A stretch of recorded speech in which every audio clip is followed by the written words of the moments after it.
And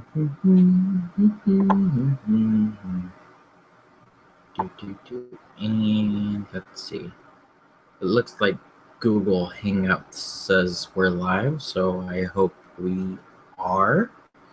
Hello, everybody. I haven't seen you lovely people in a while. I'm Josh with RPG Enlightenment. I am half of that. I am here with my co-host slash co-founder. If you want to go ahead and introduce yourself real quick. Hey guys, I'm Jim, and I'm the other half of RPG Enlightenment. And today, me and Jim are going to be going through a little portion of Jim's baby. He's been working on this for quite some time, and me and him are going through the basics of character creation.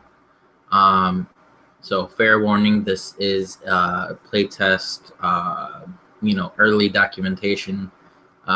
What we discuss may or may not change in the future, just based on the compatibility with the playtests and usability. So, based on that, there might be a few things that change, but as of right now, this is what we got. So Jim, do you want to do just like the 4 or 5 things that anyone who is going to watch the playtest come September 6th at about 8:30, realistically at this point, Central Standard Time, I'll make that clear, just because of my personal schedule. We'll be playing September 6th at about 8:30 p.m. Central Standard Time. But what are the viewers going to need to know? The 4 or 5 things.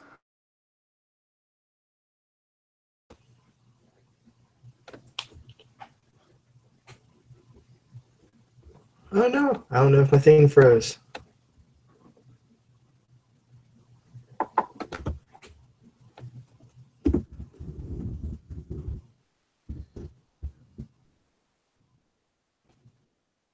I don't know if anybody can hear me.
Okay.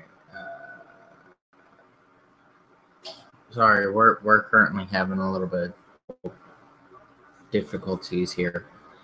I just moved into a new location, so it's a little weird. Give me just a quick moment to get Jim back in here. And Jim, you look like you're back. Yep. Are you back? Yeah, I don't know what was up with that. So it cut out about halfway through. I know you said for me to let people that are going to be watching the playtest to let them know Jimbo, a couple of things. Can you hear me? Yeah, now we're good. Sorry for all the technical difficulties, guys. I moved into a new place, and as you can tell, there's some technical difficulties in the mix here. I think part of it's my computer too. I don't know what's up with it. No, I realized my computer was on the like Xfinity Wi-Fi one instead of my actual modem. Oh, right. So it like kicked me out and you out, but somehow I still managed to stay in. I don't know. Anyway, continue. Okay. Um, so yeah, so if you're going to be watching the playtest on the 6th, some things that you kind of got to remember is, like Josh mentioned, this is a completely new system. It's something that with Josh's help and a couple other people's help, I'm creating. I'm kind of bouncing ideas off of them, and they're helping me run it to figure out what works and what doesn't work. So if something doesn't make sense, either in what we're talking about during this character creation, or if you watch the game, if something doesn't make sense there's probably a reason why. More than likely, it's because there's just something in the mechanic that doesn't make sense. And then, if you bring that up to any of the players or me, then we'll figure it out.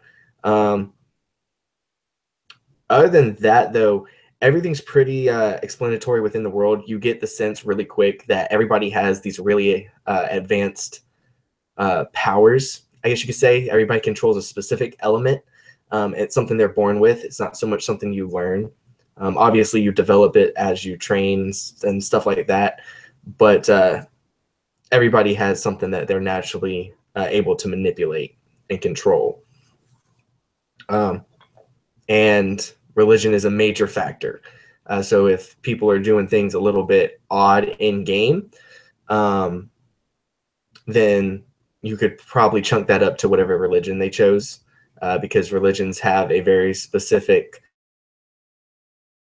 that you have, and not following that can result in bad things happening to you via your god or goddess, or via your the other followers of that religion. Some bad things can happen if they see you breaking some of those rules.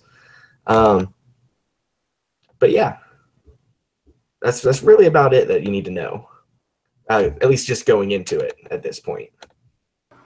Completely understand. All right, so what I'm going to do here is I'm going to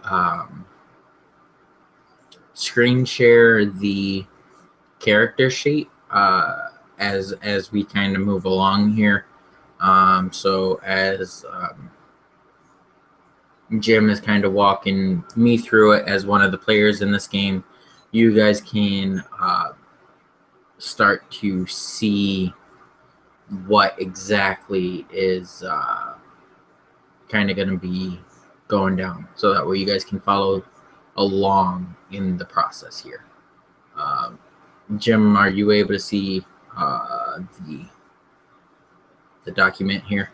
Yep, I can see it. All right, awesome.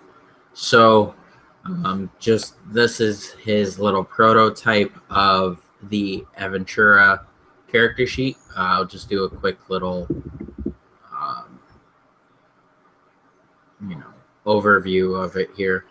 Yeah, and I know it doesn't look super great. All that was done in Google Hangouts.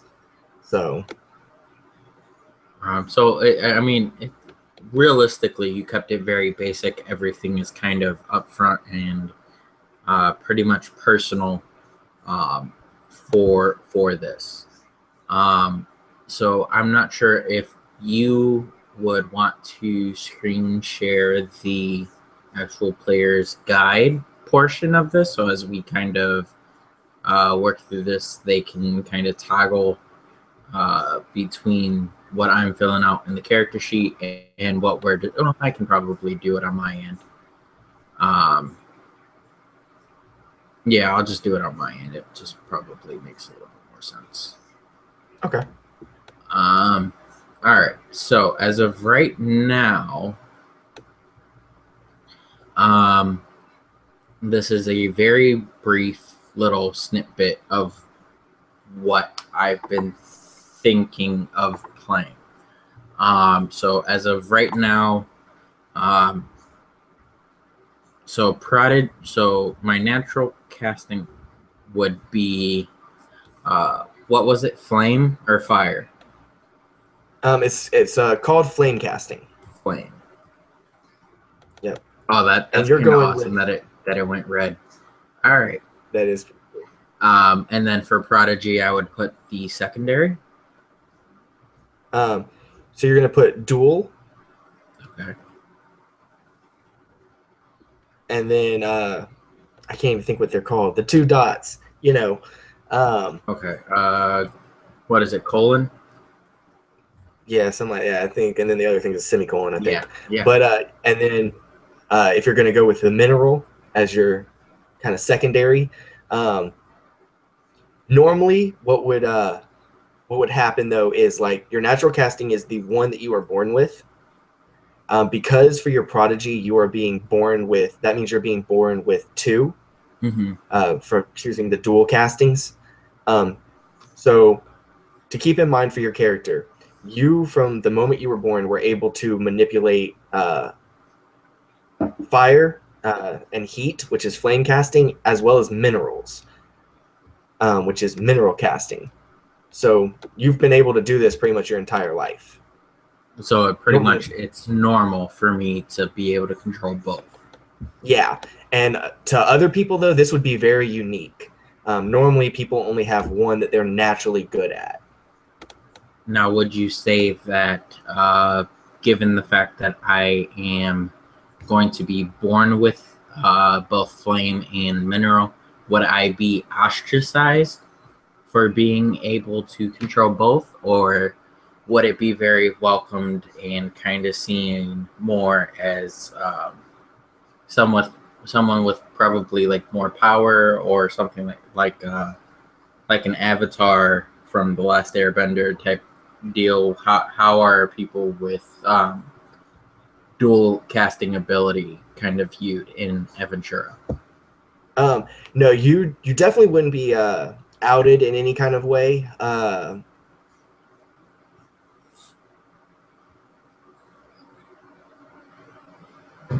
Kind of, but it's and where it's not super common, it's not rare either. There are people out there that have multiple castings that they're able to do. Now, once you start getting into like 3 and 4 natural castings, that's when it's like, oh my god, something is going on here. But there's no mechanic for that. I don't want anybody to get confused. It's just dual casting at this stage. But yeah, so you would be just kind of once people find out that you're able to manipulate both, um, then it's you're kind of looked at as somebody to pay attention to because you are going to be stronger than the average Joe. Okay, completely understandable.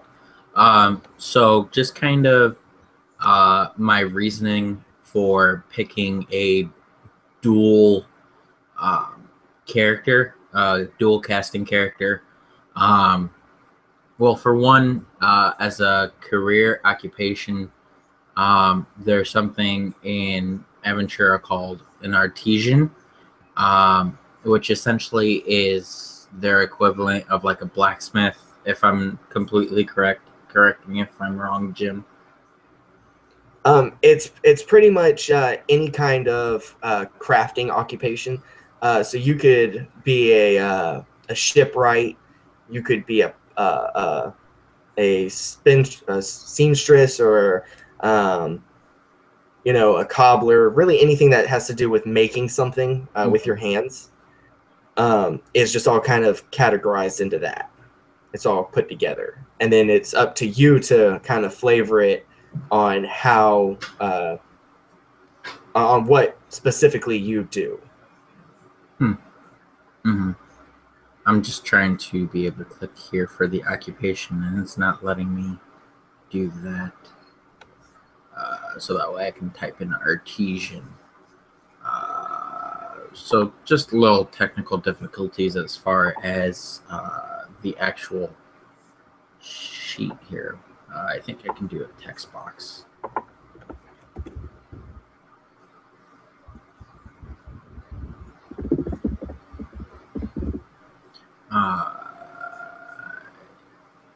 I think that should be okay. And then,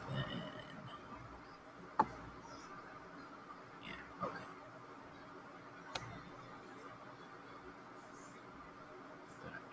should. No. There we go. No.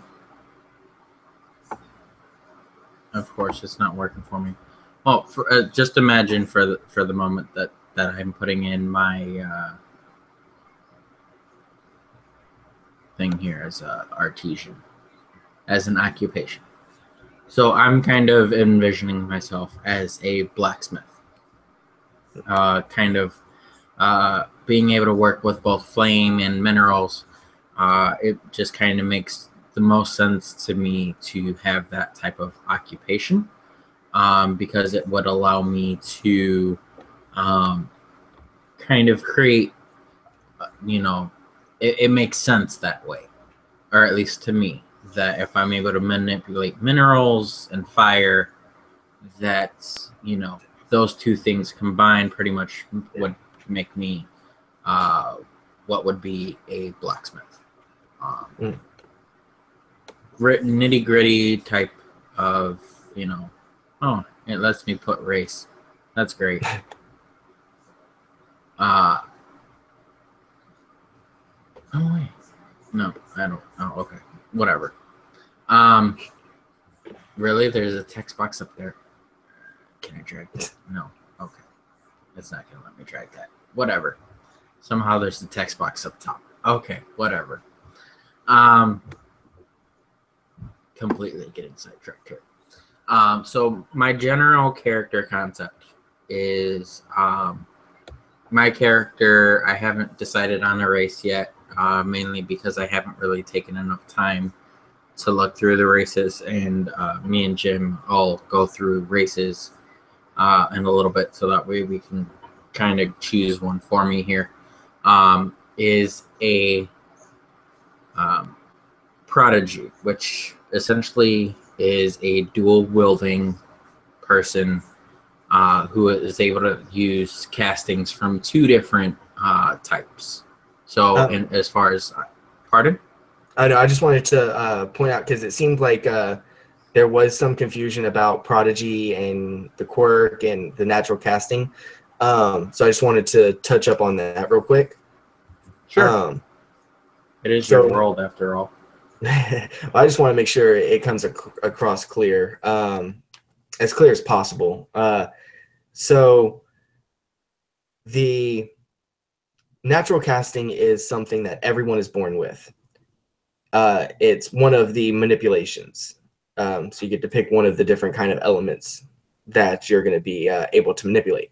The prodigy and the quirk are two things that they are. Let's see. The prodigy is something you're born with. So for you, it's dual casting. You're able to, from birth, manipulate two different kinds of elements. And then a quirk is something you gain later on in life. So like, for example, there's something called metallic, which is where a part of it's a real Full Metal Alchemist kind of thing, where part of your body has been replaced with this essentially a machine. And that's not something you were born with. That's something you got later on. So it's just a quirk about your character. So that's the difference. And you get to choose either a prodigy, something you're born with, or a quirk, something you get later on.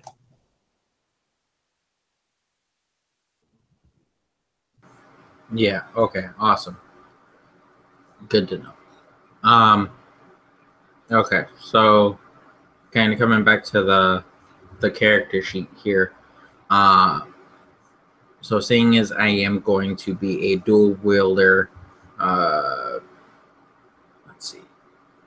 I've actually already chosen my god or goddess, which I think I can screen share that too. I'll probably have to choose that. So give me 1 second. Oh, great. I already have it pulled up. And there we go. Pekel. Is that the correct pronunciation? Pekel? Yep, Pekel. Okay. I have personally chosen the god of illusions. Kind of as from kind of illuminating a little bit more. as to my personal kind of overall character concept here, I have chosen Pikel as my god for my character because he is the god of illusion. A part of his what is it, Bane, right? A part of his like Bane. Is that what it's called, Jim? Well, there's a boon. Boon. That's what I was thinking of. It kind of like allows you to alter the mental perception, right? The mental perception of Yeah, that's a good way of putting it. Yeah, it's in simplest terms, it allows you to create a illusion, a simple illusion. It can't cause any kind of damage or anything, so it's literally just a visual, a visual illusion. Although you can replicate sound and smell and things like that, just not feeling. Yeah. So thanks for that. So obviously this is a playtest, and this is really the first time that I personally am looking through the actual player's guide here. I picked Pikel for the simplistic reason of being a blacksmith. I wanted to be the most well-known, make the most money at the smallest of cost to myself. So I'm using Pikel to imbue the people who have bought from me, and people that will buy from me in the future, the illusion that they're getting a better quality product,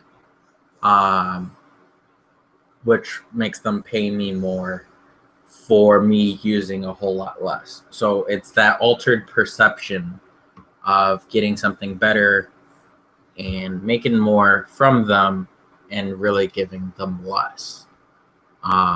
So I've chosen Pikel, so I will type that in on my, let's see, I will go ahead and switch back over to my character sheet.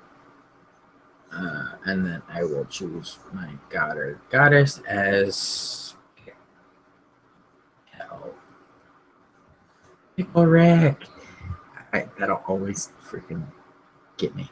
All right, and then I am Josh. All right. So you know what? Why don't we jump over to races? Because I mean, at the end of the day, what I play will possibly have a effect on what I do here. So let's move on over to races. Alrighty, cool. If that is cool with you, sir. Oh yeah, definitely. I am trying to find it here in the mini player's handbook here. So that way I can screen share with you all. And I am back, and that is going to be short-lived because we are back at races. All right, so our first one is the Duncan. Yep. Right? I pronounced that right? Yep, Duncan. Okay, so what are the top 2 key points of the Duncan that anybody needs to know? Duncan are the humans of Adventura. They are just called by a different name.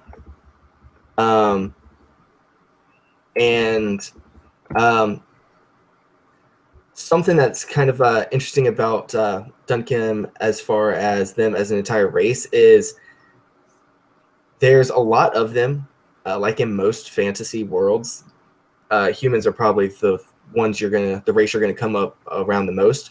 But they're actually surprisingly like the most, I guess, the most violent and kind of racist race there is. They don't like other races. That's, not speaking for individuals, just the entire race as a whole don't generally like the other races. they're pretty violent. They are responsible for destroying a lot of other races, and there's a race called the Tedeum, which is in this little paragraph here. It kind of goes into a little bit of that, where they were once giants and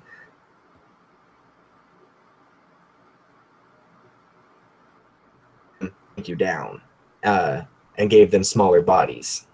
So it affected the entire race of the Tedeum. Duncum have a huge role in the world just because there's so many of them. Okay, so they're essentially the human plague. Okay. Yeah. So I'm not going to make my decision until we kind of go through all of this, or all of the different races. If I've passed up. Okay, so Tedeum is the next one after Duncan, correct? No, there was one right before it. It's the Pupan, which are also called dolls. Okay. What are the top two kind of things that you need to know about the Pupan? They're not per se living things. They are in every aspect a doll.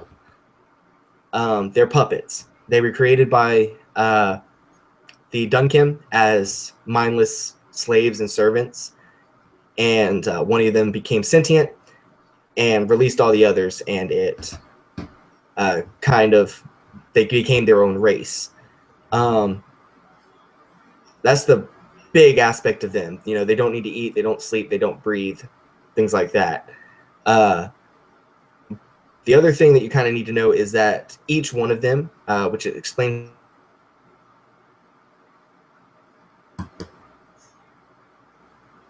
they kind of embody in everything they do. They don't fully understand emotion, but it's they personify it more so. So if you were created to be a soldier, you were given anger to go out into the battlefield and kill everything. So you can put out anger. You can mimic it, I guess you could say, but you can't. They don't really understand why they are always so angry. So depending on what emotion you pick for the Pupan, influences how your character acts. Awesome. And crap. Okay. I'm assuming you're keeping up with the chat here. Yep, I gotcha. Okay, good. Because I have way too many tabs open, and I'm realizing it's really affecting my internet speed here. Okay, so I am up at the Tedeum. Is that the correct pronunciation? Yep. Okay. What are the two things that everybody must know about the Tedeum? They at one point were what we think of as giants. They were huge beings, extremely strong, extremely heavy, and they kind of went on this. They had this kind of civil war that happened, and it was destroying parts of the world, and that's when the humans of my world stepped in and shrunk them down. So the Tedeum are the dwarves of Adventura. They're roughly the same height. They're very heavy and very strong. Those are the two aspects that they retained from their giant forms. They pack a punch, and they cannot swim because they will sink to the bottom. So they're essentially the human rock in Adventura. Yeah. They're very strong, but very heavy, and they're not very tall. So it's like a cross between a dwarf and a giant kind of thing? Yeah. Okay. Because at one point they were giants, and then they were just put into smaller bodies. But something happened with the magic of that, and it they retained all their giant strength and all of the giant weight. It was just compressed. That's interesting. Okay. So next we're at the Reptura. Yeah. Reptura. Okay. Top two things that you need to know for the Reptura. They are lizard people. But actually, that's probably an incorrect way of stating that. They are reptilian people. Because there's a couple of different ones you can choose from. If you were to choose Raptora for your race, you're actually going to choose one of the species that you are, which is going to define certain abilities and certain things that you can do as that race. They're generally a lot taller than the other races and a lot more built. They're more muscle. Because they are the closest thing to wild animals. They're just humanoid. They're sentient in a on a larger scale than other animals. Okay. So if you want to play more of something that's a little bit more fierce, I would definitely go with a Raptora. Good to know. Good to know. Now, are the different species okay? The different species are here. Yeah. No, Komodo dragon. I completely off topic, but I was in a D&D like campaign, but it was like reskinned as like animals, and that's what I played was a Komodo dragon, and it was awesome. Oh, really? Right on. It was really awesome. Shout out to Philip if he ever watches it for running it. Life is hell, so I haven't been able to get back to them as to what I would do in the next little bit, but I'll get to it at some point, hopefully. And now we're at the Engel. Yeah. Correct? Engel. Yep. I actually found out that Engel is, I believe, German for angel. So I thought that was pretty cool because that was just something that I came up with. This Adventura is actually based off of a book that I've been in the process of writing for a very long time, years and years and years. And the Engel were one of my original races, and that was just at the time something I thought of, and I thought I'd kind of come up with it. So then I felt stupid when a buddy of mine was like, "Hey, you went with the German word for angel. That's cool." But yeah, that's actually kind of funny. Yeah, I know. But so some things that you would need to know about the Engel is that they are an evolutionary branch from the Dunkim, the humans. They're a little bit more advanced. They have larger brains, which isn't, they don't have like giant alien heads. Their brains are just a little bit larger. So they're able to comprehend and remember more. And they live a little bit longer. But the main defining feature of Engel are wings. They are born with wings. Something that I really like about this race is you can flavor these wings in any way. And yes, these wings do give you a fly speed. You are able to fly with them. But you're able to flavor these wings. You can have bat wings. You could have butterfly wings. You could have angel wings. You could have red angel wings that are, outlined in what looks like gold. It's just however you want to flavor it. You could, and they don't always have to be on your back. You could, like Hermes, you could have them on your feet or something, and that allowed you to fly. It just depends on how you want to flavor your character, which is a big part of Adventura, is being able to flavor everything about your character. That is actually very interesting. And I really hate you at the moment because now you've gotten me stuck between two different races. Something else though about the Engel is that they are very stuck up. I guess it kind of goes back to them being an evolutionary branch from the Duncan, because Duncan just hate all other races. The Engel kind of do too, but it's not just because you're not of our race. It's more because they believe that they are smarter, which in most cases they are, but they believe that they are smarter than everybody else, and thus everybody else is inferior to them. So they normally talk down to everybody else that's not an Engel. Oh, okay. Well, all right. Is there any other races after Engel? I don't know. Yep. The Aquarian. Right there. Yep. The Aquarians are another evolutionary branch from the Duncan. They are essentially merfolk, but they don't have the tails and everything. They're like I always get the name wrong. I think it's Triton from Volos. And so, they normally have, they're very human-like. Normally have dark hair, blue or green tinted skin.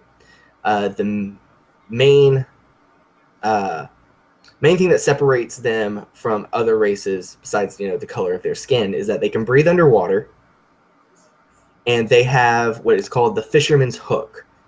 And what it is it's right out of one of their wrists. They have a bone protrusion, and how you want to flavor it is up to you. But so you can have one that's 3 foot long if you really wanted to. Yeah, so this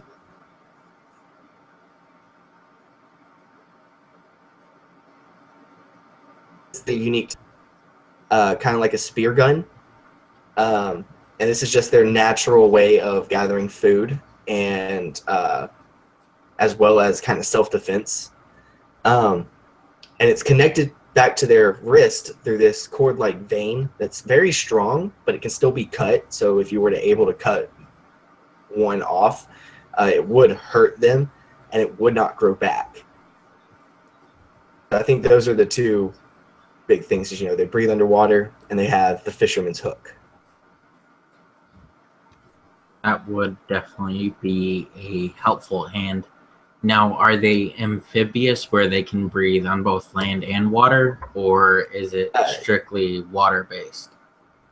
Nope, they can breathe air. The drawback to the Aquarian is that you do have to submerge yourself in water to moisturize your skin every once in a while. Otherwise, you're going to start to take exhaustion levels, because it's going to start wearing away at your body. Your skin's going to start drying out, and you're going to become dehydrated very easy. Okay, so kind of like Abe from Hellboy, where he has the thing around his neck for moisture. Yeah. Okay, that makes some sense. That's actually a very good way to kind of picture what they look like, except with normally they have very long flowing dark black hair. Okay, so they actually have hair, because I know one of they have hair. Abe's things was being very bare in nature. Yep. He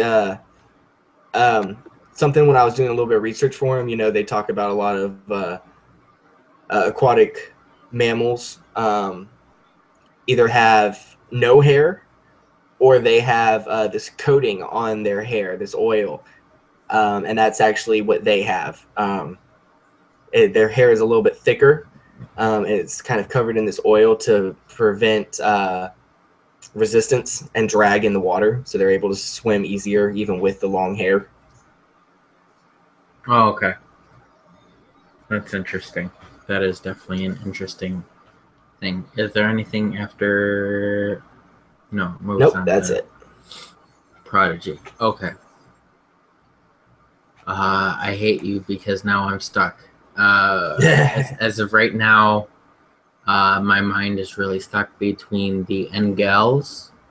Um, so I'll just be honest about my reasoning for the Engels.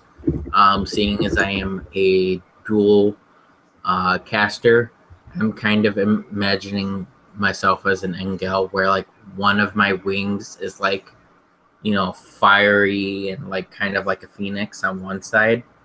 Um, and then the other side is like the stone aspect, where it kind of like combines both, aspects of the person who I ended up as, to essentially create a physical form of the inner things that kind of have been the things that I have dealt with my whole life. So that's my reasoning for why I would choose Engel.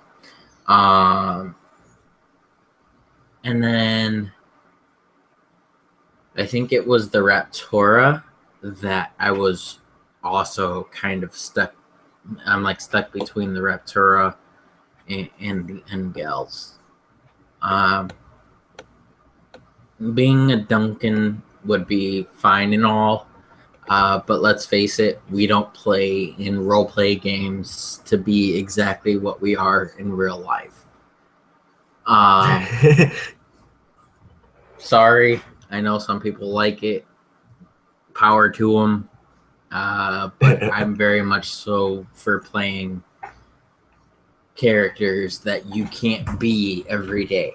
It's not every day you can play like a crocodile, or an angel, So before I make my decision, do you mind if I show people the traits for the different types of Reptora? Because I don't want to put them up on screen and then, you're not okay with everybody seeing what you got so far. No, I'm actually okay with it. Okay. Yeah, no, yeah, you're good. I didn't want to do it and then it be, this is your baby, and I understand that, and I'm not trying to screw you out of your baby here. No, you're all good. All right. So as of right now, as far as what you have for species of Raptora, are crocodile, tortoise, Komodo dragon, python, and king cobra. Those are the three different, or four, 1, 2, 3, 4, 5 different types. Yeah. Okay. Man, that would be a very tough decision to do. Yeah, it's something that's a common theme in Adventura. Is you're going to have choices in just about everything you do. Every part of character creation is a choice. I did this so that you can have an entire group of Raptora. You can have 4 players choosing all Raptorian races, and each one of them be a different species. I same thing with the castings. Yeah, so you can. Everybody's character in some way is going to be unique. And I can see where you said that sometimes unarmed strikes are a little unarmed characters are a little bit better. Yeah, because I see that with the crocodile, it seems to be a little bit better if you are unarmed. Mm-hmm. That just makes things a whole lot harder. Well, when it comes down,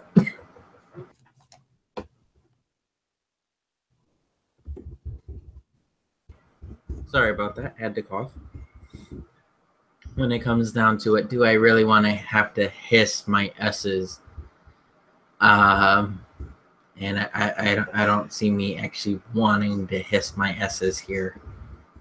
Because for pretty much all of these, except for maybe tortoise, I feel, you know, on an inward side that I would have to hiss my S's here. And just for the sake of having wings here, I think I'm going to go Ingel. Okay.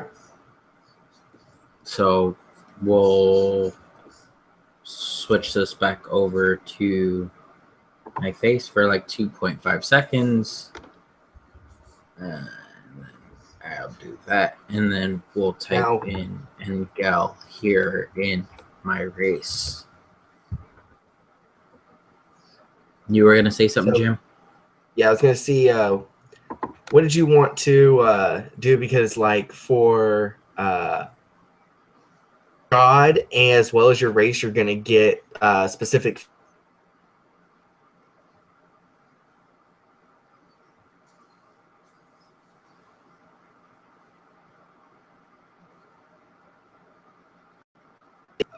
you know, following Pikel, you're going to be able to do this. Do you want to wait until the end after you have all the basics down, or? Let's wait until we have the basics down before we get into the mechanical aspect. Just so that way we can cover all the mechanics all at once. Just to walk that through. Because let's face it, at the end of the day, anytime anyone really makes a character, they try to get all the you know, race, occupation, all that stuff done before they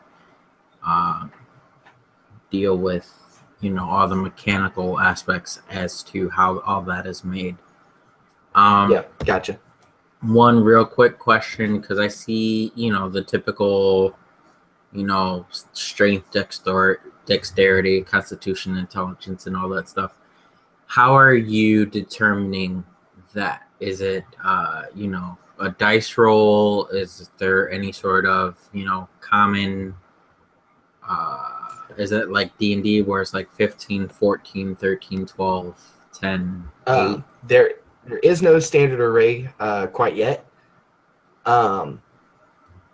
It's eventually I will make one, but it's going to be the same way as in D&D, where you're going to roll for stats. You're going to roll 3 or 4d6, drop the lowest, and whatever 3 are left, you're going to add up. Okay. And then you can place them wherever you want. Okay. I see. So being something that you got to keep in mind is that whenever you're rolling for stats, there are for flame casting is powered by your. Let me make sure I'm getting it right. Is powered by your charisma, I believe, and so the higher your charisma score, the more you're going to be able to do with your flame casting. Mineral casting is influenced by your strength, so the higher your strength score, the better your mineral casting is going to be. So depending on what kind of castings you choose for a character, you kind of want to keep that in mind whenever you're assigning scores to stats.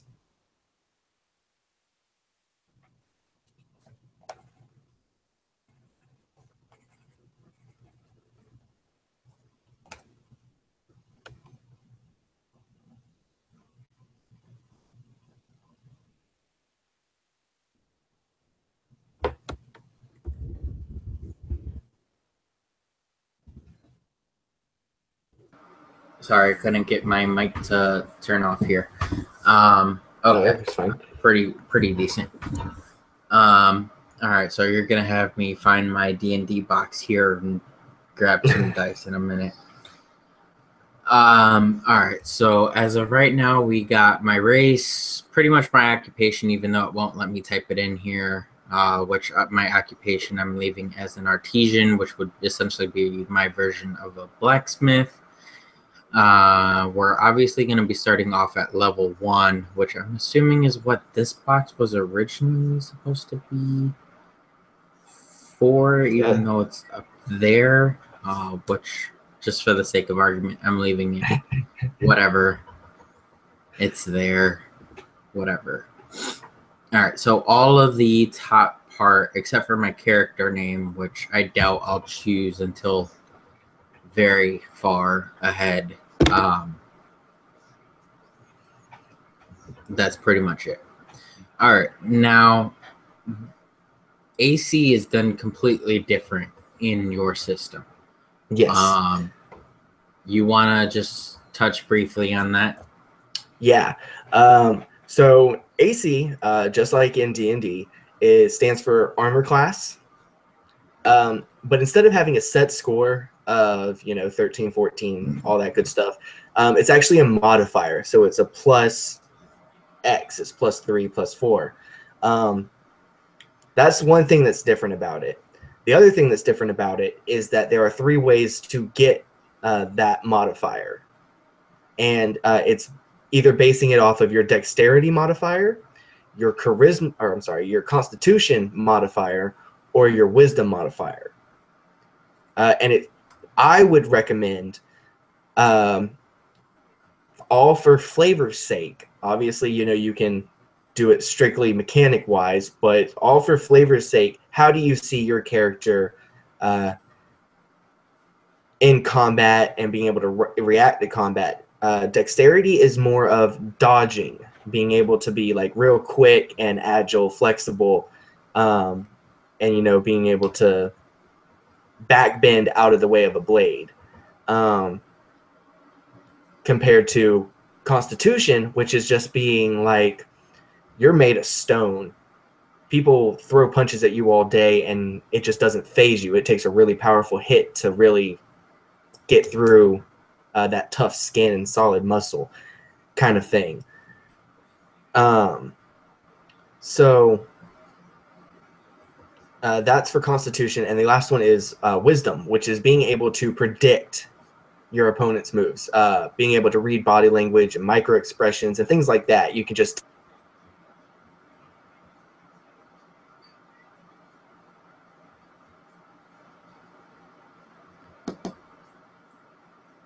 so you're able. All right, repeat the last like 3 sentences because I wasn't able to hear anything because you froze. Oh snap! Okay, yeah, I'll go over the 3 just a little bit slower. So dexterity is the first one that you can base it off of, and that's based off of dodging, and being real quick. Constitution is the second way, and that is just being able to take a hit without actually taking any damage. You're real thick-skinned and big-boned, and you have a lot of muscle, so they can't actually land a critical hit on you. Kind of like whenever you're basing it off of Constitution, think Dragon Ball Z. You power up a punch and go hit the guy, and he doesn't even flinch, kind of thing. And then the last one is Wisdom, and that one is being able to be able to read body language and movements, and then thus be able to get out of the way of an attack before it even happens. And those are the 3 ways that you can determine your armor class. You pick one of those 3 scores to base it off of.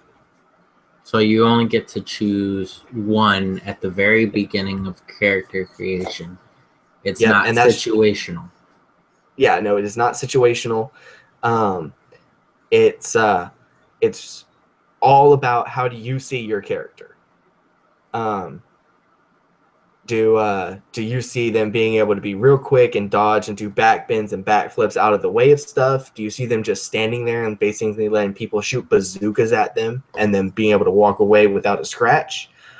Or do you see them being able to basically fight with their eyes closed because they've already memorized all the movement patterns of the opponent, and that's how they're able to dodge? Okay. So it's kind of like making a predetermined decision as to how you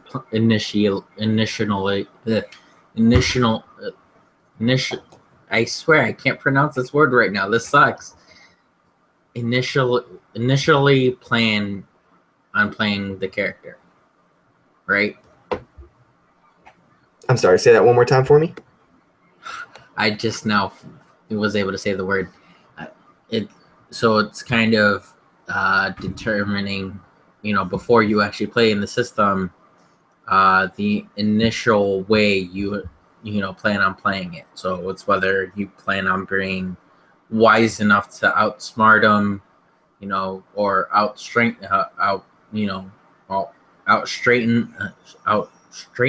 strengthen them, all that stuff. I swear, Yeah. I'm really tripping over myself here. I hate this. Yep. As of right now, yeah, that's how it's set up. Maybe in the future there might be a way, like maybe at a certain level, where you're able to switch what you're basing it off of, because like in life, um, but yeah, as of right now, it's based off of how you see the character dealing with situations.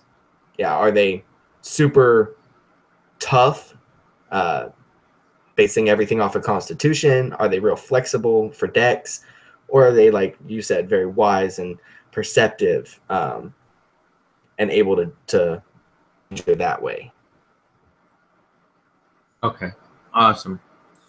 Okay, so in that case, I guess it's probably about time that I roll for my stats now, isn't it? Now Yeah. see you added mana. Mana is calculated by your level, correct? Yes and no. So mana is a stat all by itself, just like the other six. It's just a seventh stat. This is assigning a number value to how much essentially magic you have within your body. So you're gonna roll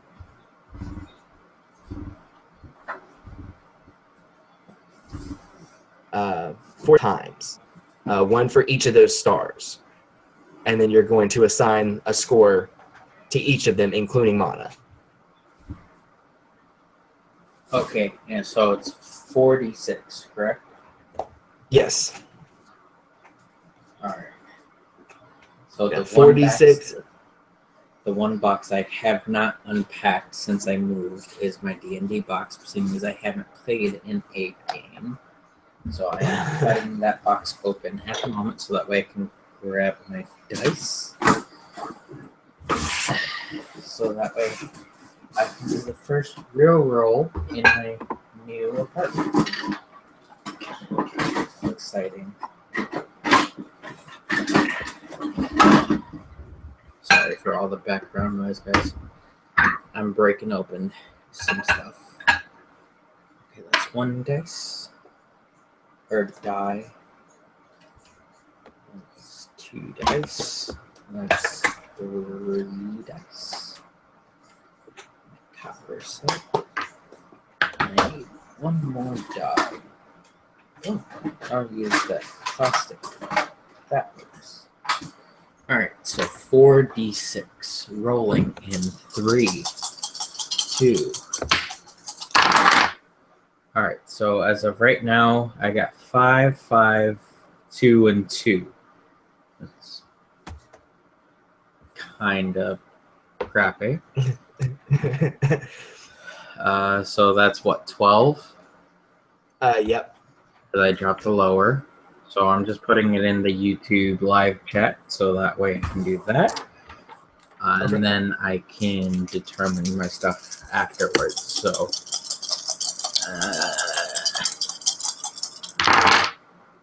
all right. What the hell's with the duplicates? Okay. I got a 6, a 4, a 1, and a 1. So that leaves me with 11. All right. And you said, what, 7 times? Yeah, 7 altogether. I swear I'm always getting duplicates, but at least this time it wasn't the lowest number. So I got a 5, a 3, a 3, and a 1. So that's what, another 11. I swear, Dice, you better give me something high.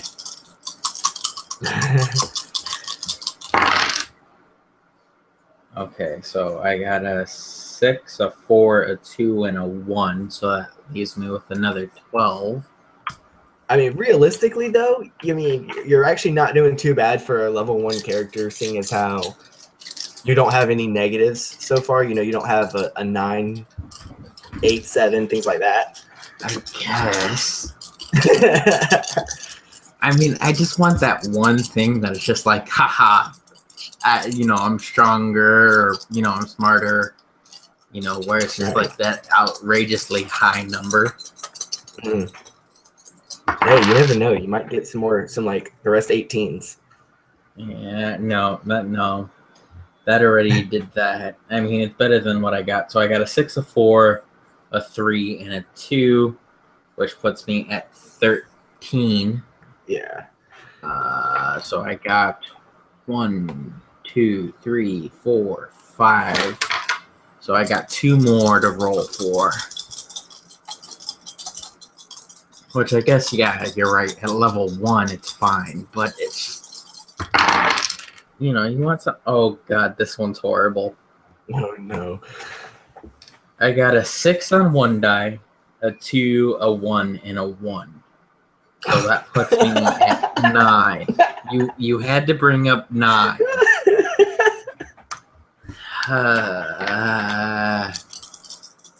You know what? Sometimes I love you, Jimbo, and sometimes you just really make me hate you.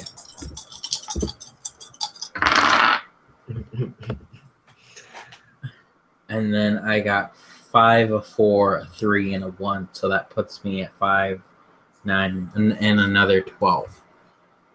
Okay, so I'm pretty average. Yeah. I got 1, 2, 3 12s, a 13, 2 11s and a 9. 2 11s and a 9. Yeah, Josh, you're completely right here. In almost every game I've ever played with these dice, I've gotten pretty good numbers. I don't necessarily want to say I want to blame the dice, because I just moved into a new apartment, so I kind of want to blame the apartment and not the dice. Hey, as long as you don't blame my system, it's all good. I mean, it's rolling dice. I mean, it's not like we're playing craps where I'm trying to roll a 7. So, But yeah, no, thanks Skull Splitter for some really awesome heavy duty dice. And the one really classic dice that I just found in my box. Just to complete the set. So, all right, now, what do I feel would complete my my character? And this is the one thing I feel everybody always kind of never really puts any thought into, is what makes sense for the character as far as their strengths and stuff. Oh crap, I'm at 5%. I better start running around looking for my charger in like a second. Now, as an artesian, are artesians based on strength, or what are they based on? They're it's not so much that they're based off of thing is the craft skill, which if you look on the other side of the paper to the right, you still see that skill section. It's like towards the top, and it's the craft, and it's based off of dex. And that's mainly what they use because they are crafting something. So they have to be good with their hands in some kind of way. Okay, so dex would probably be the one thing that they need as their kind of highest here. And it doesn't seem like there is a text box in dex here. Oh no. let's see. Can I create a text box? I love MacBooks and I hate MacBooks at the same time.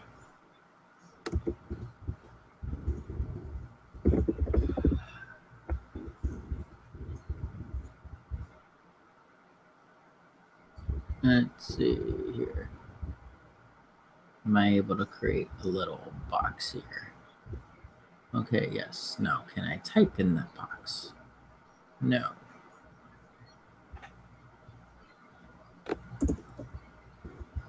Oh, it's a crop functionality. Oh, well.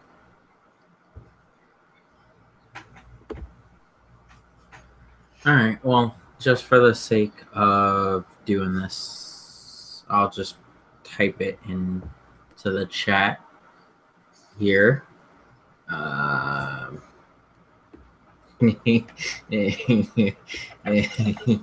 Sorry, I'm reading the live chat. That's dice exorcism. That's hilarious here. X is gonna be my highest at 13.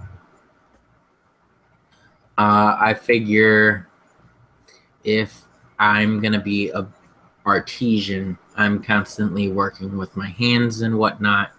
So I'm going to need a pretty decent strength. So I'll do strength at 12. And you know what, Josh? About the whole RPGs and demonic thing, I had believed that in the longest time until I started playing them. And then I realized that's a bunch of bull. Granted, people use certain things as vices for other things, but if I'm completely honest with myself, I completely thought that like D&D was completely demonic until I started playing. And then I was just like, this has nothing to do with demonics. But there was that big hype about it being, satanic and stuff back in like the 70s. Yeah.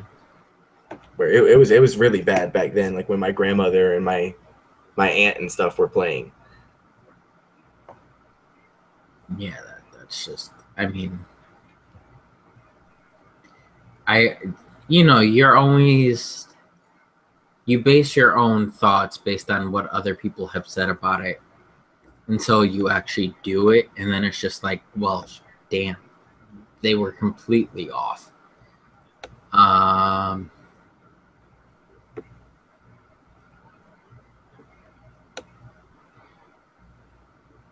Yeah. All right. So I also got to say that I'm probably charismatic, especially if I am selling my,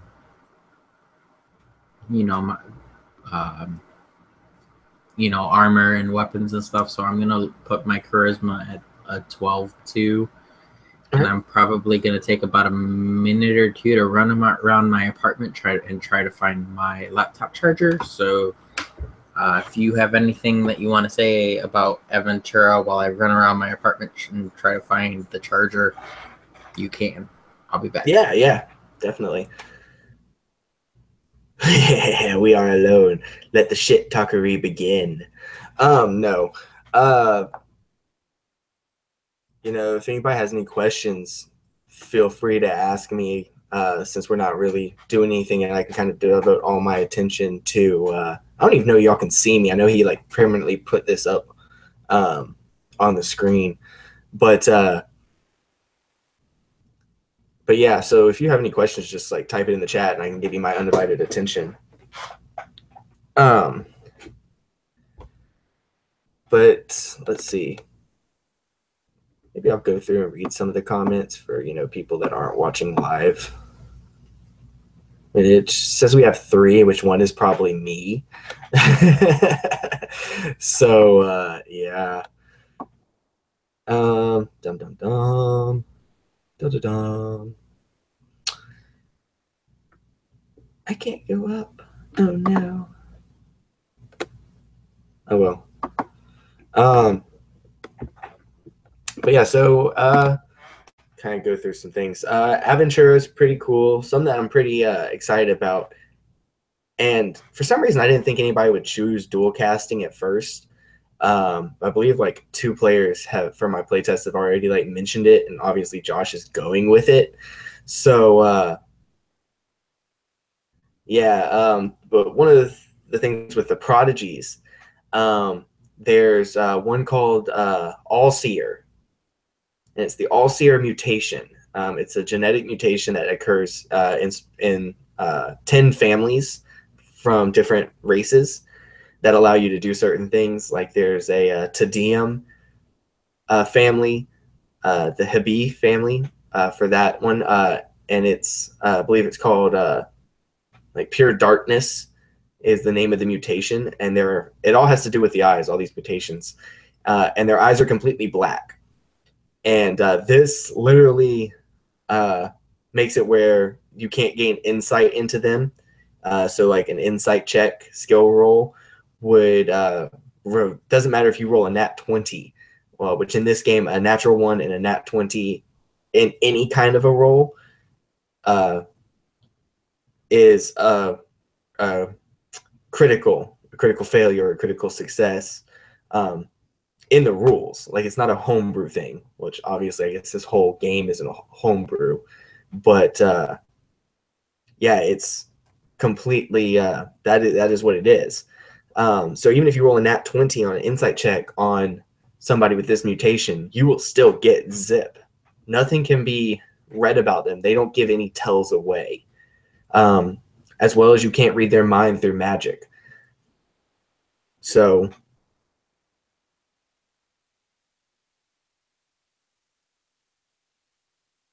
to that, it's one of those things that I was really one of those things I'm really looking forward to somebody in the future playing. I really want to see one of those in action. Another option, is a quirk that's Animal Companion. Basically, it's like the Ranger's Companion.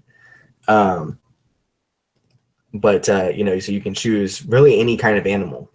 It's all flavor. And basically what I have to do until I get a supplement kind of thing for this, once it's out, is a little book of creatures and animals so that people can choose an actual animal to be their companion instead of me having to go, okay, what do you want to play? Oh, you want a gorilla as a companion. Cool. So let me go create the stats for this gorilla.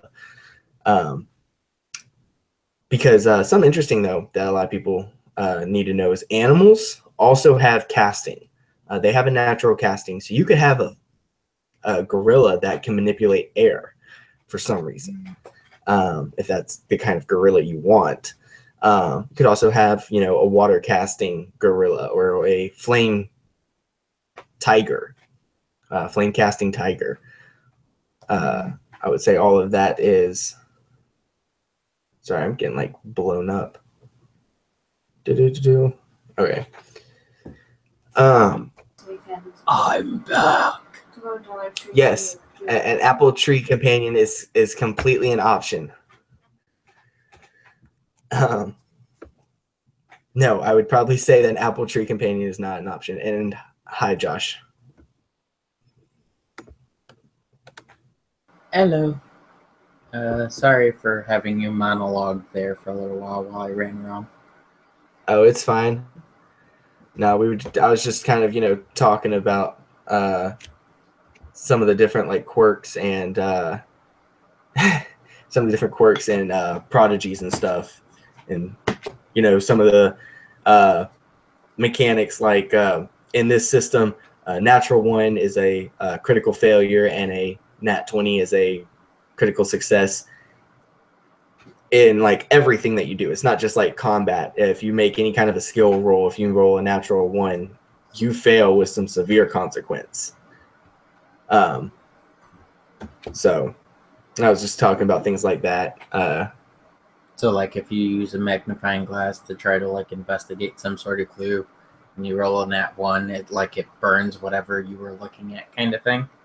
Oh, it definitely could. That's actually like a really good example of what could happen. Like if you're, you're looking at a map outdoors in the sunlight, and I'm gonna use investigation to try and see if there's anything odd about this map, and I'm gonna use the magnifying glass, rolling at one. Oh yeah, that beam of light hit that paper, and it's just so old that it just ignited, and it's gone now. Any clues that it may have held is gone. That's actually like a really, really cool scenario where that would happen, because normally it is very bad situations that come about from a nat 1. All right. And on the other side of the spectrum, a natural 20 is something really, really good. Same situation, but with a nat 20, you're looking over it, and like, let's say they're trying to figure out where this map is to or from. You notice just the ever slightest change in the paper, something, you come up with something, they figure out like who made it, where it's from, the region that it's depicting. You learn everything about it just from this little scribbles on the corner of the map. That sounds actually like it could play out pretty interestingly. Okay. So as of right now, I have my dex at 13, even though I can't type it in at the moment. Mm-hmm. My strength at 12 and my charisma at 12. Yes. Which leaves me with a 12, 2 11s, and a 9. Right. 2 11s, a 12, and a 9. Yeah. Yeah. All right.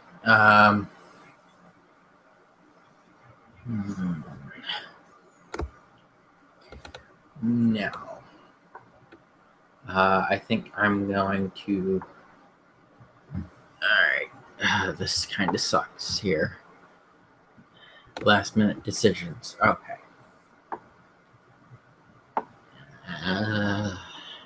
I kind of want to do my mana at 11 because I kind of think I'm, going to be using it, consistently enough.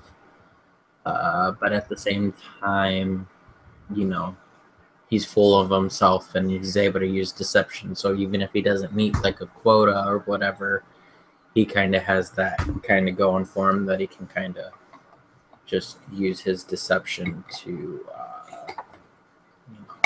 manipulate here. So I'll do mana at 11. Which leaves me with a 12 and 2 11s. Alright.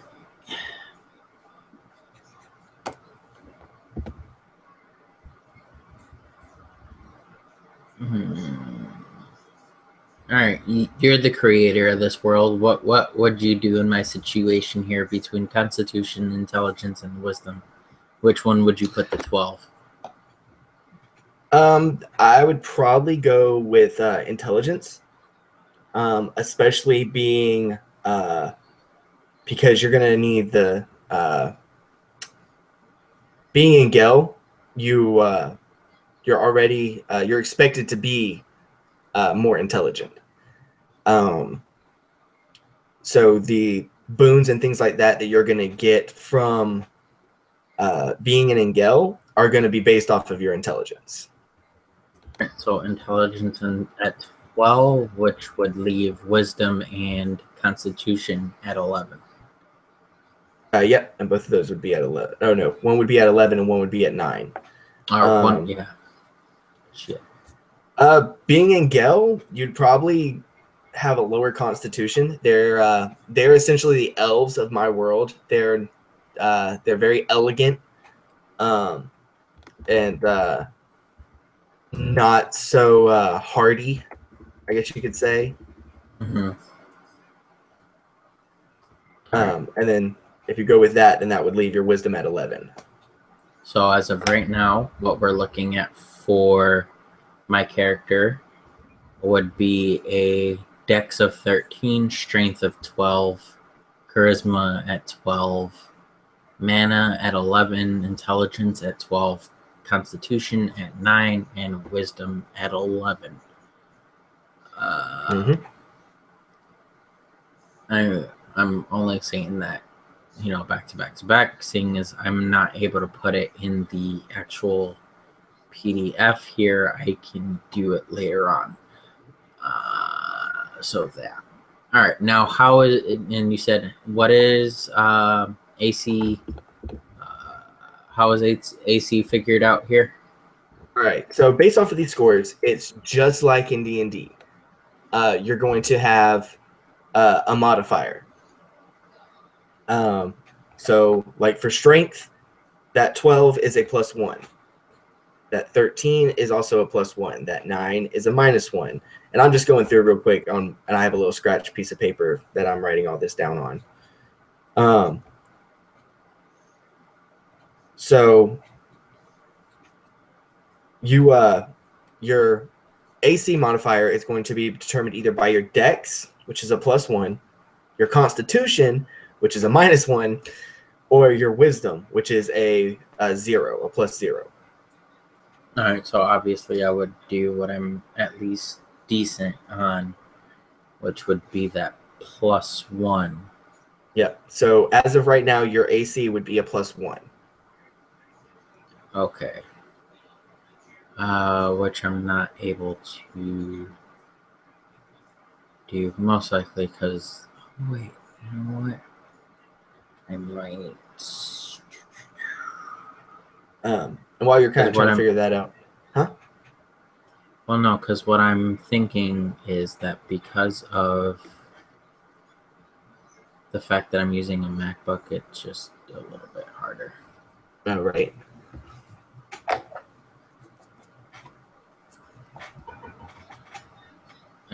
Anyway, what you were saying? Oh, I was just gonna say, like, so the way that AC works, because it's not a set number that your opponent is trying to reach.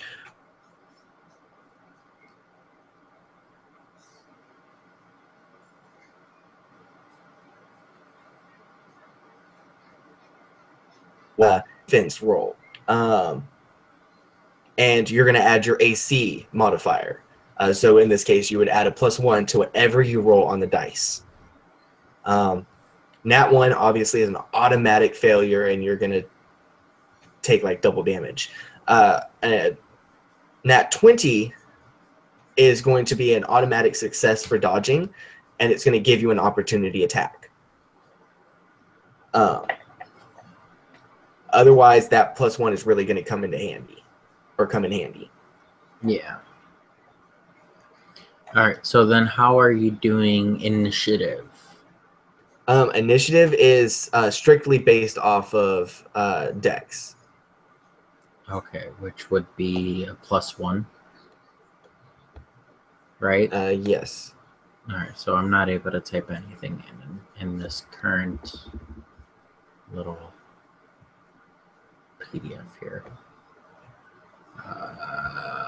which we will get up and running at some point. All right, but as of right now, I have an AC of +1, an initiative of +1. What is an Engel's speed? Well, yeah, I guess we'll go through because the only other things that just for like basic things to know about your character is, and we can do it later, but is like the region that you're from and your upbringing. Oh wait, and Engels get a +2 to their intelligence. Yes. Which would actually take me from that +1 to a +2, correct? Yes, it would. I sometimes smart. Nah. Yeah, that would barely put me at my because I'd be at 14 intelligence. Yeah, you'd be at 14 intelligence. So for those of you watching here, Engels have a natural intelligence, which gives them a natural +2 to their intelligence score.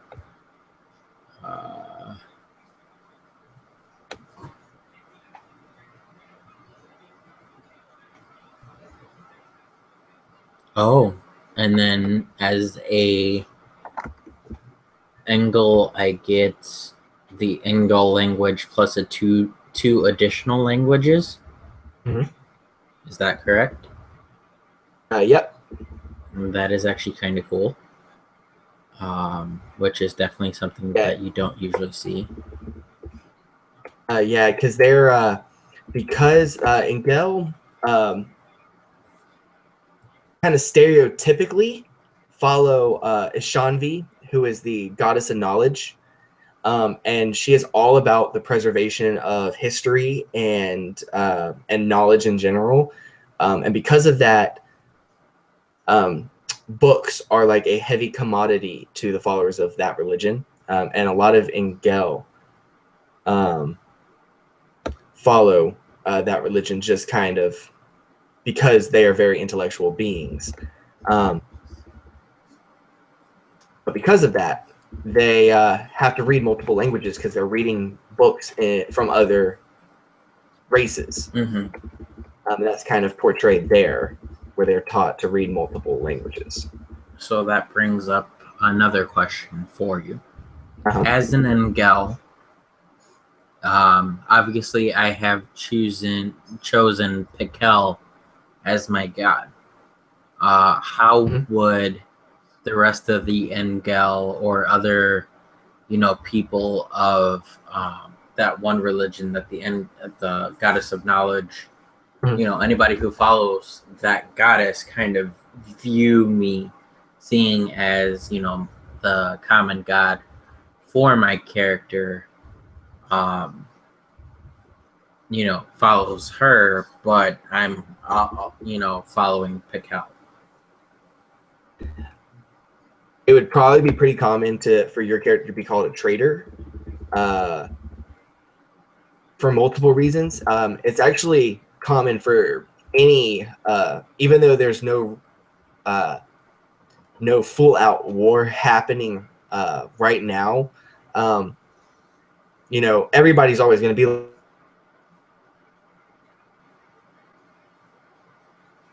is better. It's more loving than yours, this, that, and the other. So no matter what you choose, you're always going to get things like that.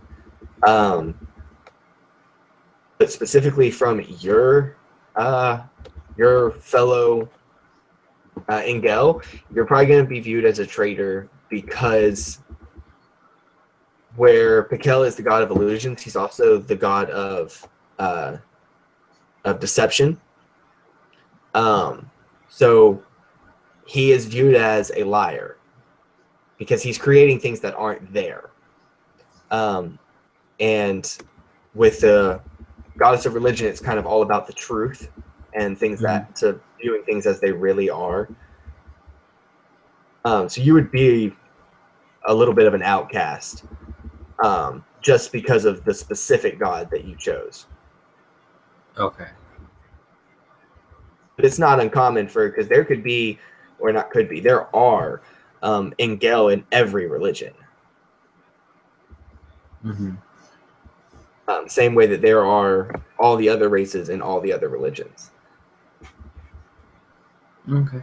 I mean, I just wanted to ask, not necessarily because I was curious, but I mean, I'm sure for future playtest and everything, that's definitely probably something that'll come up. So that's kind of why I was asking.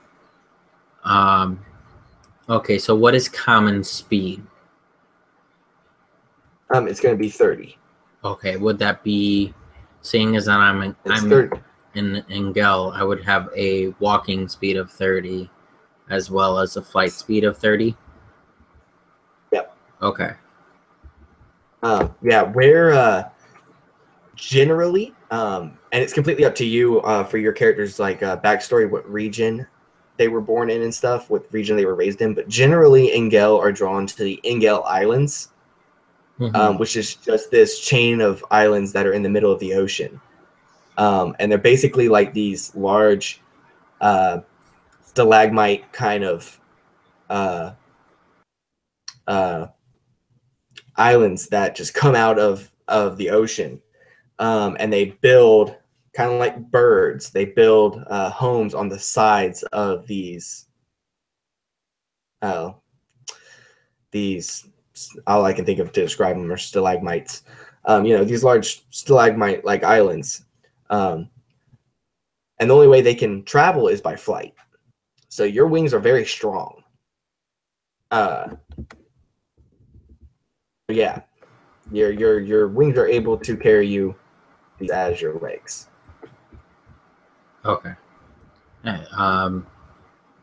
So then, how are you doing casting points? How do I determine how many casting points I get? All right, casting points. You start off with 10, and then you're insert text boxes. Do what?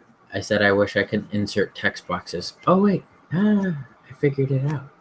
Haha, text.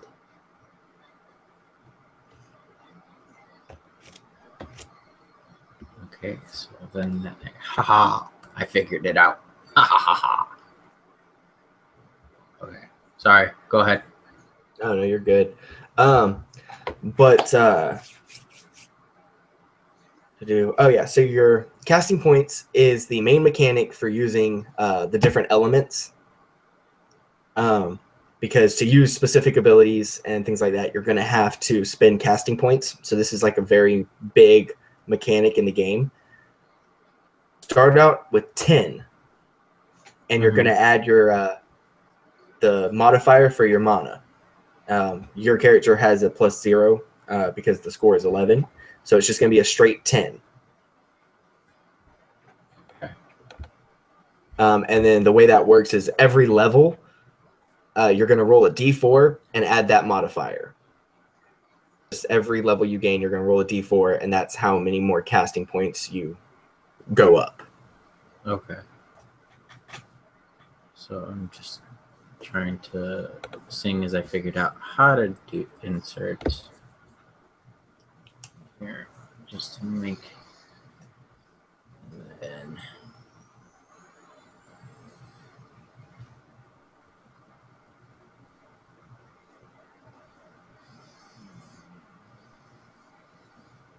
Do.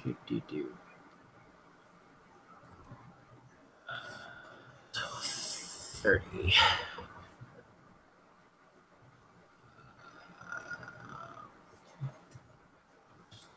Walk /flights.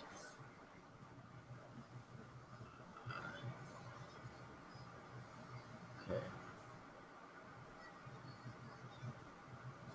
So seeing as I figured out how to do text bubbles, I am like super freaking out because now I can add stuff here. Artesian.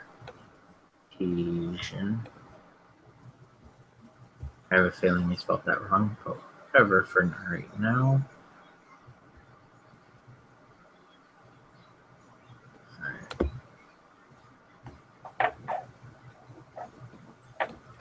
While you're doing that, I'm actually going to be the one to disappear just for a few minutes. So you can talk about your character, give any opinions, things like that, and I'll be back in just a minute. Okie dokie.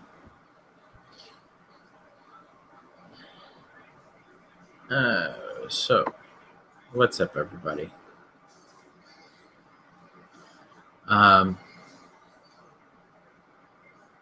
So, I mean, basically, from what I've kind of heard on the system, it seems like a pretty decent system. I have yet to actually completely look over the rules myself, so it's all kind of new, which I guess works out best for everyone here watching because I can ask all the new questions, where everybody else would kind of be curious. I can be curious with you. While I try to type in all this stuff.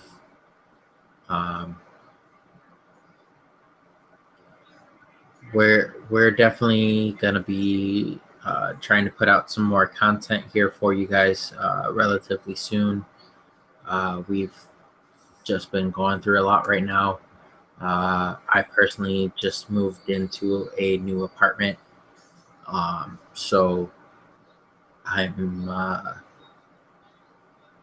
really going through the ringer at the moment, trying to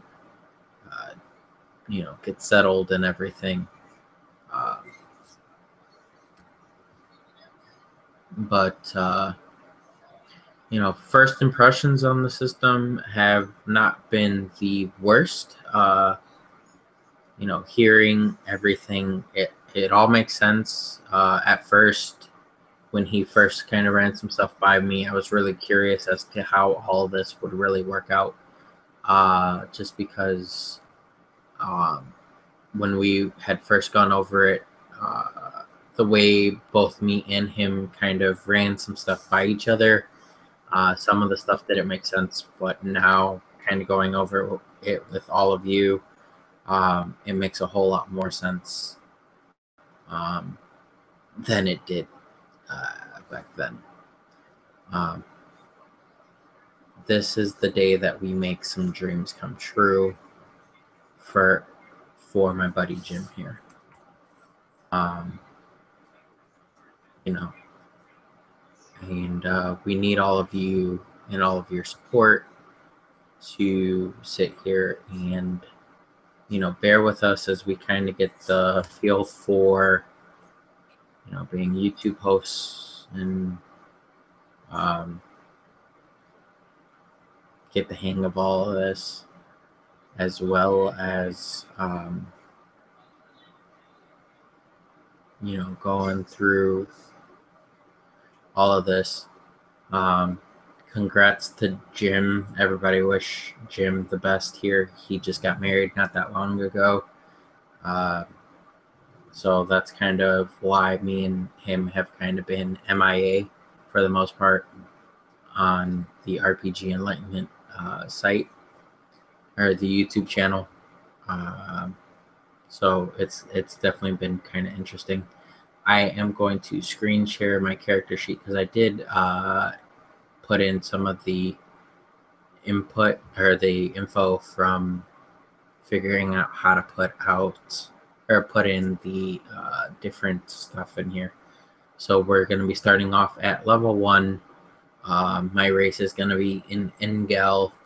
I have chosen the occupation of an artisan, which is essentially, or at least how I'm flavoring it, is going to be a blacksmith.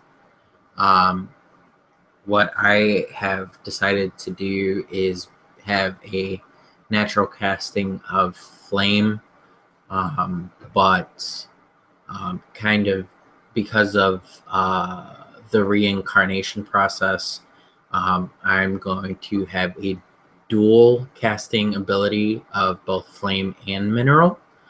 And then what I have chosen as my god is Pekel, which is essentially the god of illusion and deceit.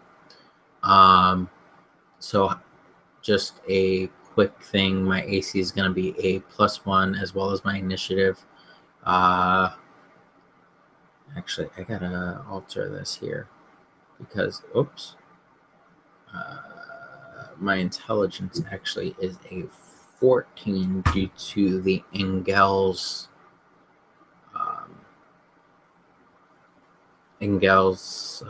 racial bonus of +2, which would actually increase that as well if I'm not 100% mistaken. I'll ask him again when he gets back. And then because of the fact that Engels have wings, I have both a walking speed and flight speed of 30.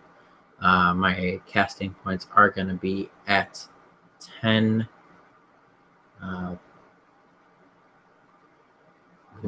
Damn, we haven't even moved past the first page.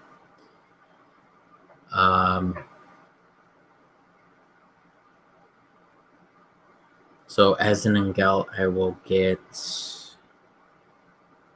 how is it worded? Engelvin, and Engel.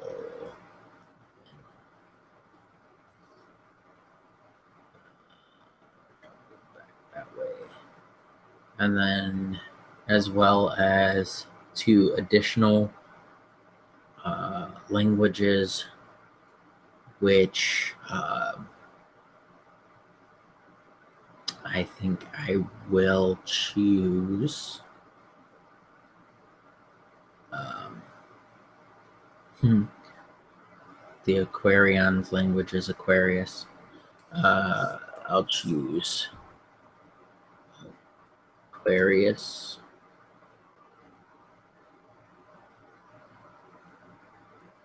Oops. Aquarians. No, Aquarius.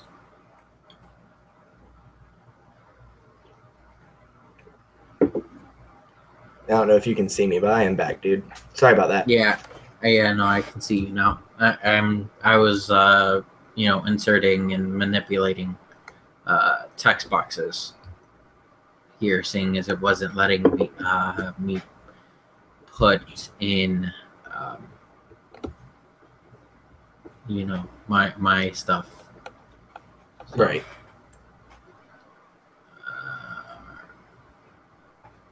All right. So, is there a Adventura equivalent of common? Yeah, it would just be Duncan, Okay. which is the human language. It's because there's so many of them. That's just like a common language, kind of like English.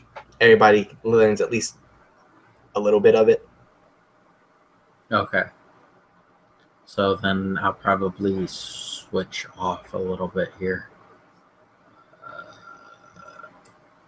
Because I was going to do Aquarius, but I think it would probably be better if I do Raptoran. Right, that's how it's. The language is called as Raptoran. Oh, Raptora. All right, so the race is the name of the language. Yeah, it's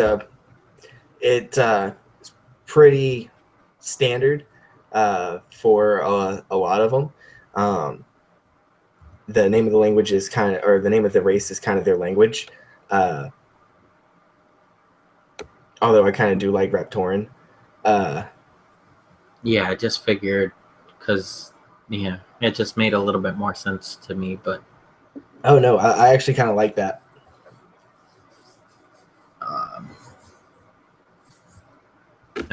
So as of right now, I've chosen obviously Engelvin.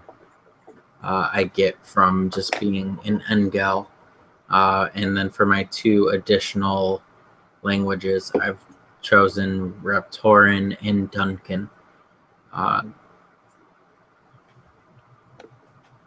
And then for my age, I'm gonna do like, I don't know, 26. Wait. That would be pretty young for Yeah. I just thought about that after. I gotta get the. Oh wait, I moved too far.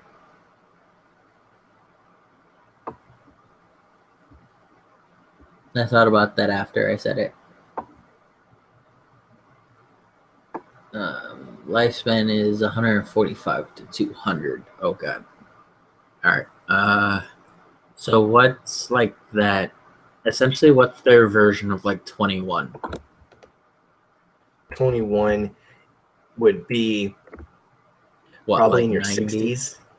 It's probably more like in your 60s. And then from there, it's because that's, well, in your 60s, you're pretty much looked at as like a young adult. So it could be anywhere between 16 to about that 21-year age.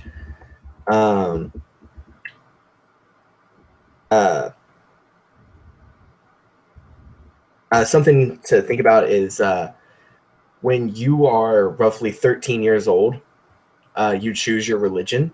Mm-hmm. And that doesn't matter what race you come from. So in some races, like the Engel, a 13-year-old Engel child is literally that. They're a baby. They probably have the anatomy of like a 1-year-old, a 2-year-old. Oh wow. So no They're matter what, it's that like 13-year-old. No matter no matter what. Yeah, no matter what. Um, there are certain time periods because it's only held um, every couple of years. It's called the choosing. Mm-hmm. It's where get together, and it's kind of like uh, this big kind of convention, I guess you could say. It's held in one of the 10 religious capitals, and it alternates every year or every choosing every couple of years. Um, and all the different religions come together, and it's basically all propaganda about, hey, choose the war religion because you're going to be trained as a fighter and a warrior, and you're going to be the strongest person around, or be a keeper of the dead and lay to rest all the people of the world, and this is good and this is good and blah blah blah. So you're kind of bombarded with all the different religions trying to get you on their side. Mm-hmm. And for Engel, even though you're that young, you do have a higher mental capacity. So even though you look like a very young child, you can still speak, and you still understand everything that's happening around you. Physically, though, you just look very young. Mm-hmm.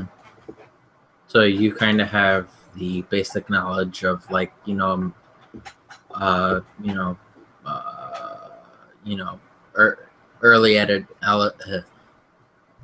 Adolescence. yeah, adolescent Duncan, even Yeah, though you're barely um barely a child kind of thing. yeah, yep, um exactly. all right. So I mean, I chose a few little things that, I mean, for the most part are more flavor aspects than anything else. So I've chosen Engel, probably about 72 years old, male, 5'10" in height, 95 pounds, with light blue eyes. Um, I don't know. What would you say is normal fur color, or um, hair color Um, for an it Engel? can it can really just be it can be just about anything like that we would see in real life. Um, I would say probably a stereotypical would be a like a blonde, or almost like a what is it called? Like that light red hair. Mm-hmm. Um, Where it's almost like a light brown, kinda. yeah, yeah. There's lighter colors. Is I guess a good way to put that. It's kind of like a So I'm gonna stereotypical. choose dirty blonde, Okay. because I mean, let's face it, dirty blonde is like that brownish kind of blonde. Hmm. All right. So what did you say was upbringing and region? What kind of does that end up playing in? All right. So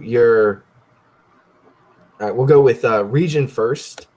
Your region is where you were raised, where you spent the most of your time.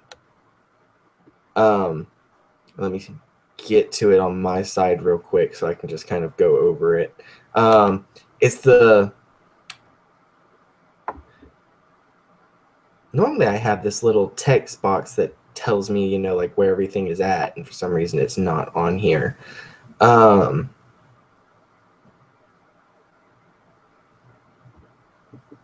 oh, there it is. No, don't go by it.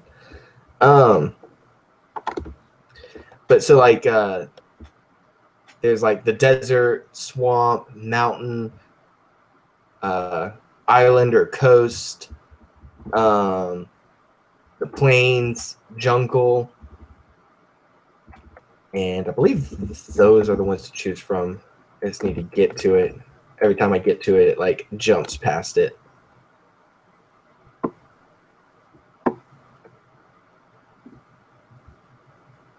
Okay. Um,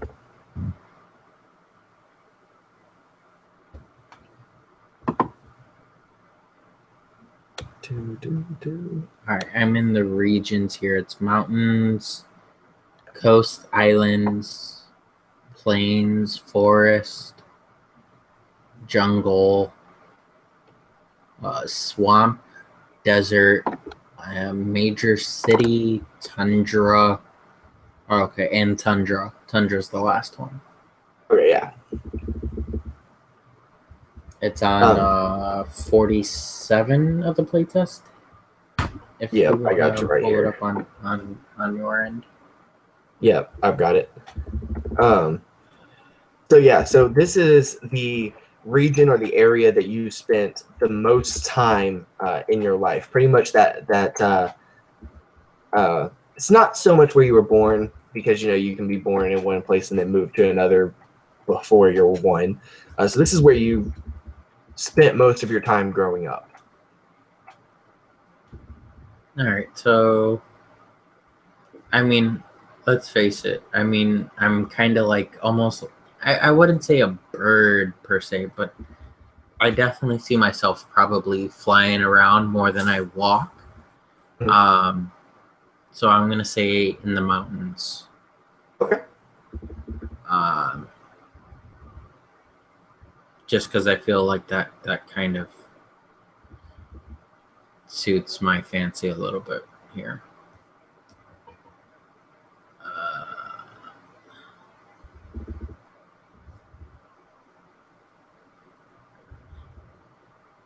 Let's see if I can drop this text box in, and then I'll put mount.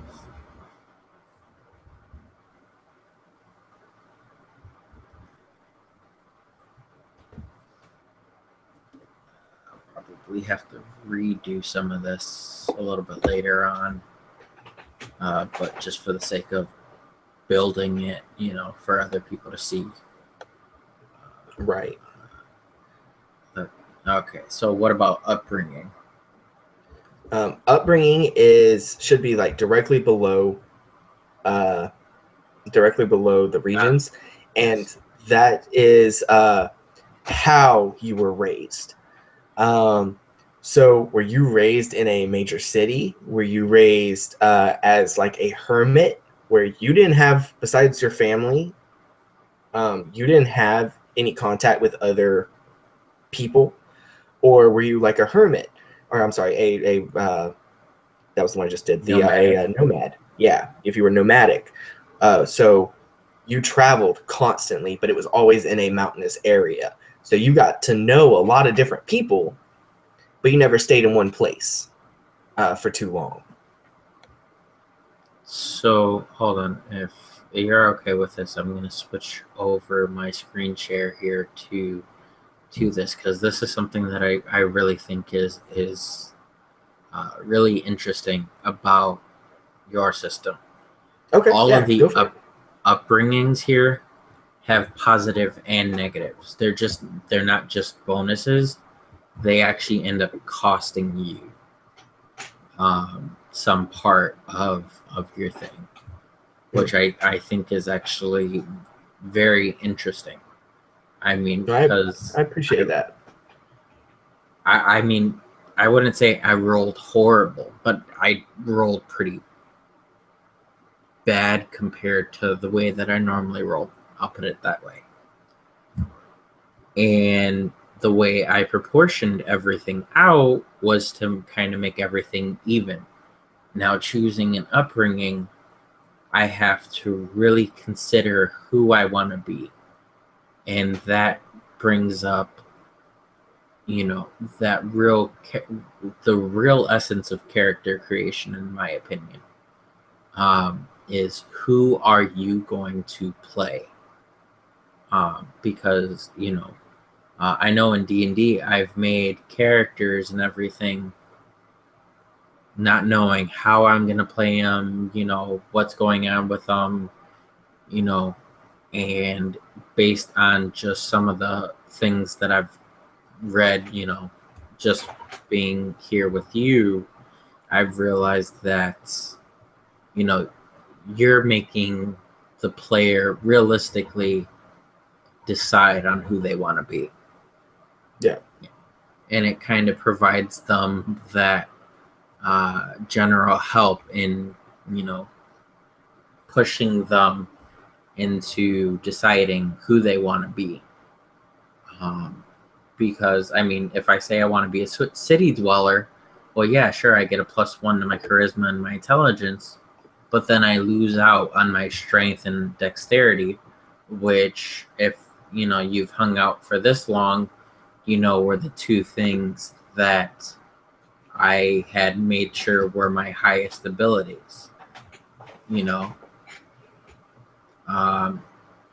So then, in order for me to be a city dweller, I have to pretty much completely change what I had originally planned on being, in this essence,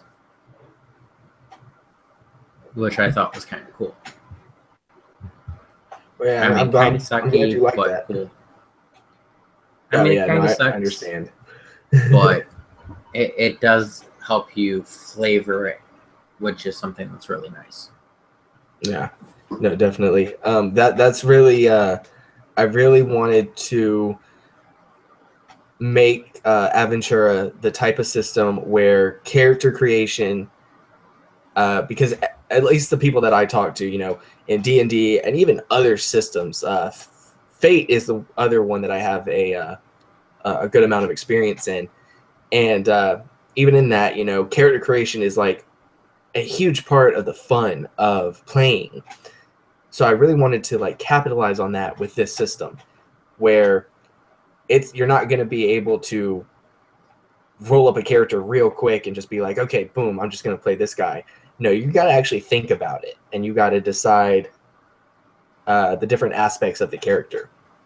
And I'm glad that that comes across. Yeah, I mean, for sure. I mean, if you really, really think about it, you've been here since we started talking about this, and I was just like, okay, strength and dexterity are going to be my two highest point blank, period. Well, now we've gotten to my upbringing, and while it's crap, if I want to get an even higher intelligence score, for the most part, I have to sacrifice the very things that I had originally planned on keeping high. Just to get, that one or two things that, you know. Mm. So it's definitely pretty interesting. And I'm really torn, because it's just like I don't want to sacrifice any of my stuff.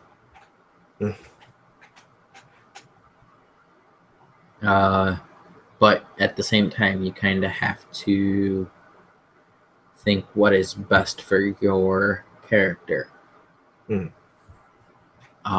So it's like it helps you get into character and get out of yourself. Right. Because now you have to stop thinking as yourself and what you want as the player, and think what makes sense for your character. Right. Which I think, as of right now, you've done a pretty decent job at forcing the people who play to encounter. I appreciate that. Thank you. So that being said, I hate you. Because at this point, I have to make a decision.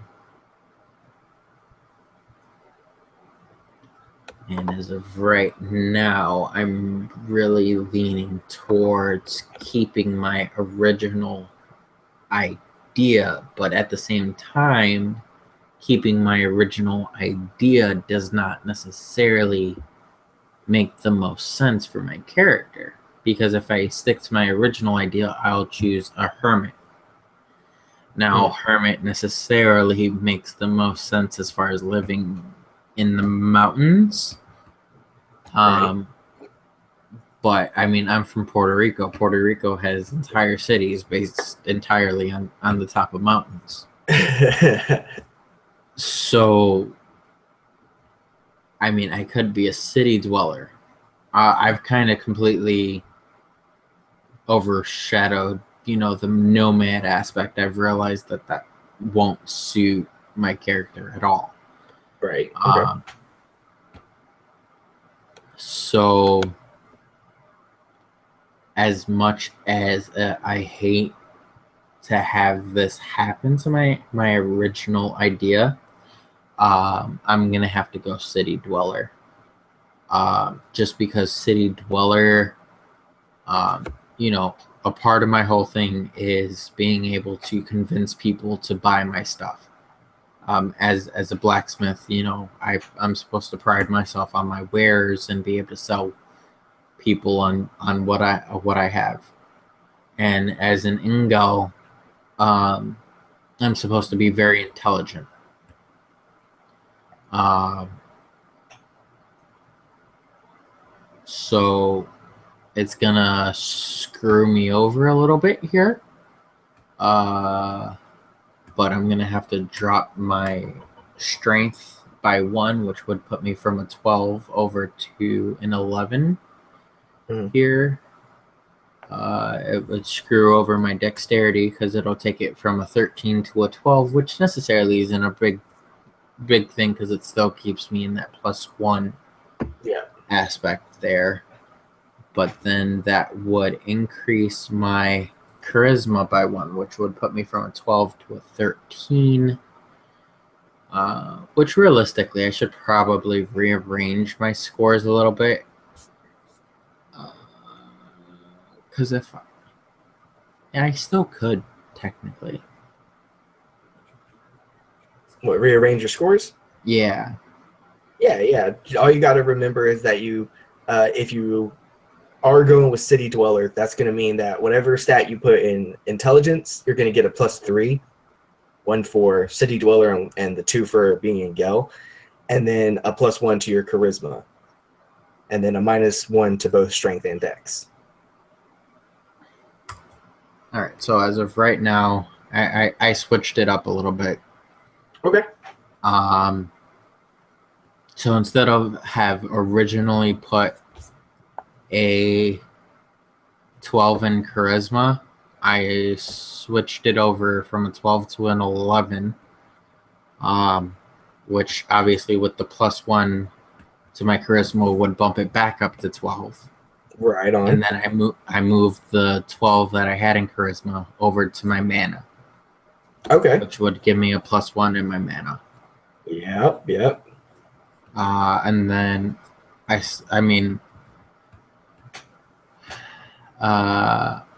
I'm keeping my intelligence the same because I'm not really sacrificing anything. So I'm at a 15 intelligence. Right on. So that's kind of cool. So as of right now, my scores are 11 in strength, 12 in dexterity, constitution 9, intelligence 15, wisdom 11, charisma 12, and mana 12. Which I mean overall is a pretty balanced character.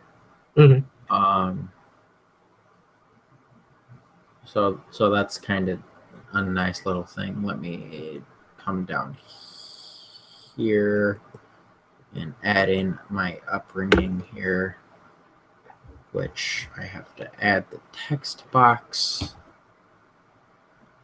Drop down the text box. Okay, undo.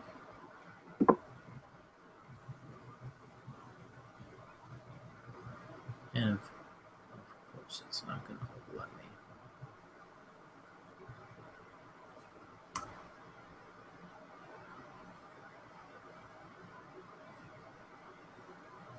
And then my upbringing is going to be city.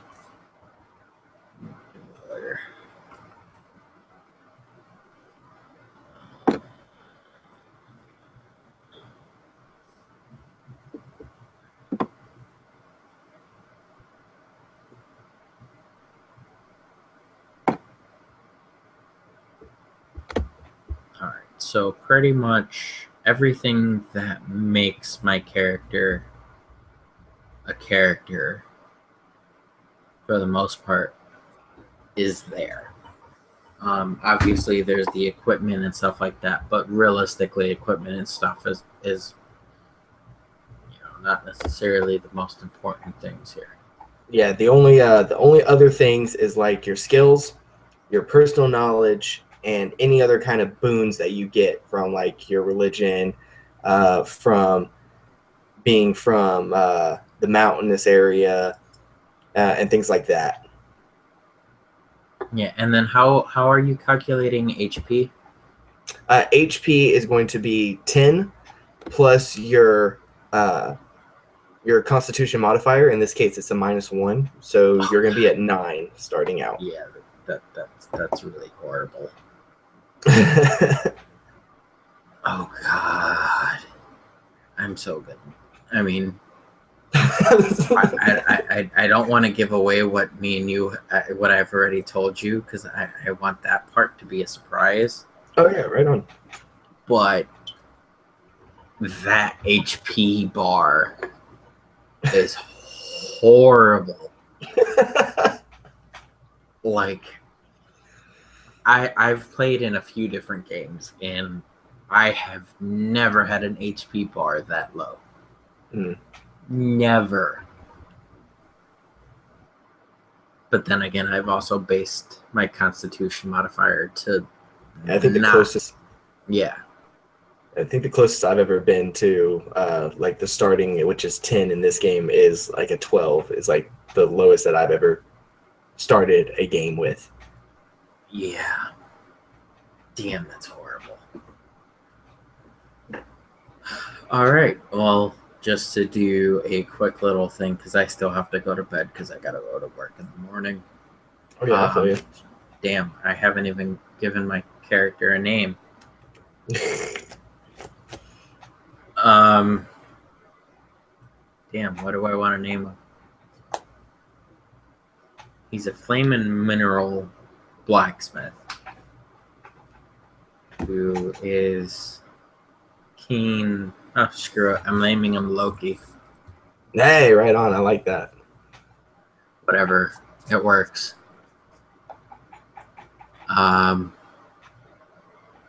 His name is Loki. Screw it. Whatever. It's done. We're starting off at level 1. Loki. I'm Josh. I'm playing an Engel Artesian with both Flame and Mineral as my casting, with the God of Pikel. Where do I put the Pikel bonus casting? It's going to be in, let me see which page it is on. Should be on the third page. Abilities. You can just put mind casting on that first line, and then if you want to fill it out later, just fill it out later, shorthand it or whatever. Did you want to just give a very brief kind of overview on what mind casting is? Yeah, sure. So mind casting is very unique, or more so specifically unique to those that follow Pikel, the god of illusions. And the name kind of gives it away. It's all about illusions. And you, let me get to it real quick. Basically, you're creating a simple illusion. And that, and that's based off of something in your personal knowledge, which is a type of, I don't even know what to call it, mechanic. It's kind of like skills. But personal knowledge is something specific to your character that they know. Obviously, somebody else can have a personal knowledge that's the same or similar to one of your personal knowledge, but this is more so designed so that you can have knowledge of something that others that's not covered by normal skills. So for Loki, you know, he could choose. Let's go with the example that I used on the last stream, which was apple trees. Your character knows all about apple trees, then put that in their personal knowledge. That way, if anything comes up, you know about apple trees. Now, let's say you're to incorporate that into mind casting. Because you know about apple trees, you're able to accurately create an illusion of an apple tree, as well as apples, because you know about apples. Obviously, if you know about apple trees, so you could, in all sense of the words, make a dagger look like an apple. And that way, you know, you're walking through town carrying an apple to everybody else, but you're really carrying a dagger. That's kind of just an interesting aspect. You're just giving me more and more ideas here. Hey, so yeah, so that's kind of mind casting, a simple overview of it. It's really all based off of what your character knows. As a player could argue, you know, my character would know this.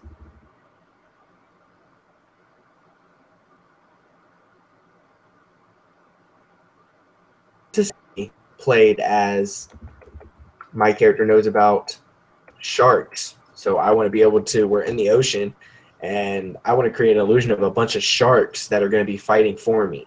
They can't do any damage, but, you know, that could intimidate somebody. I'm going to do that specifically with the intent to intimidate. Okay, so you create this. Now roll with advantage on that intimidation skill roll. Things like that. It's generally used, or at least the way I intend it to be used, is to give a boon to other skills, or maybe to hinder somebody else. For example, if you know specifically what somebody looks like, and you're fighting against their brother or sister or whoever, and you know a family member of theirs quite well, you can make yourself look like them. Maybe that's going to throw them off a little bit and make it where they won't want to attack you. That's another way that you could use mind casting. Simple illusions and how you personally want to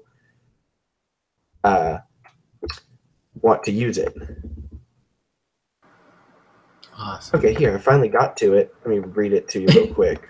Hey, I mean, every time like I would go to something and it would jump, my computer's been really glitchy here lately.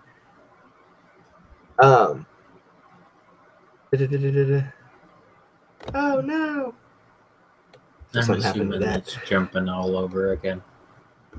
Yeah. So it's as an action, you can create an illusion. It does casting points, which, as I mentioned previously, is one of those that mechanic that's very heavy based into the system. You need casting points to do a lot of things, especially with any kind of casting. And it's all based around your personal knowledge. So if you have knowledge of it, you can create an illusion of it. You can affect sight, smell, and sound, but you cannot replicate touch. And that's like a major thing. So if you can figure out a way to make something feel like what you were creating an illusion of, it's just that much better. But yeah, before I ramble on too much about, you know, that one thing. So is there anything that you want to cover before? Just before I let you go? one quick thing. How does armor work? Is it like a plus to Armor your AC, or is it just a flavor aspect, or what? is flavor, more so how it looks and what it's made out of. Some of the armors, a lot of the armors, basic armor is clothes. So it's just cloth. It has no benefit whatsoever to your AC. Then you have simple armor, which is generally like leather and things of that nature, which does give a small bonus. But I know specifically there is one type of, I believe it is simple, that is, I think, treated or heated leather. And because, and I actually did research for all of these, because it has to be, it's leather that's been heat treated and boiled. But depending on who makes it, they treat it a different way, and that gives different effects. So if you choose that armor, it's going to give you either resistance to slashing, resistance to piercing, or resistance to bludgeoning damage. And you can either choose or roll. It's actually intended to roll because you don't know what you're going to get until basically you put it on and you find out, because you don't know really who made it. So there's different quirks to having different armors. Some armors, martial armors are chest plates and full plate kind of armor. They are military grade armors. Simple is kind of, the more well-trained everyday man's armor, hunters and guides and things like that. And simple is like peasants and clergymen and people like that don't have any need for actual armor. So just depending on, for your occupation, I believe that you get, just basic armor. So you would just have clothes. But then, depending on what the other things you chose, it'll tell you what you have training in, and that's what you can choose. Okay. So just as a quick little rundown, I'm trying to find the proper page here. That's the Duncan. Alright, wing, basically. Okay, so essentially what you are has nothing to do with anything. So being an Engel has no say in what type of armor you can use. But occupation, if I can find mine now.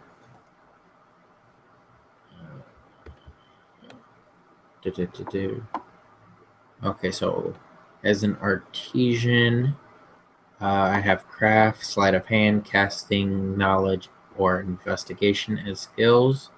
I have no type of training. Weapons are not applicable. Yeah, so based on being an artisan, I have basic armor.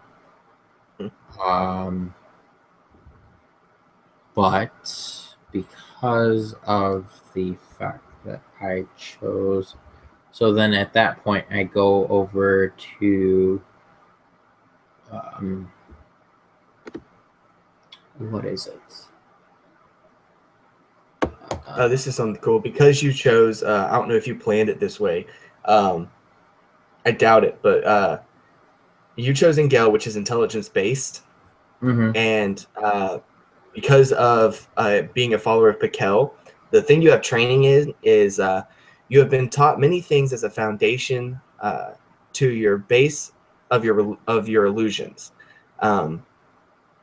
Without extensive knowledge of something, you cannot create a convincing illusion of it.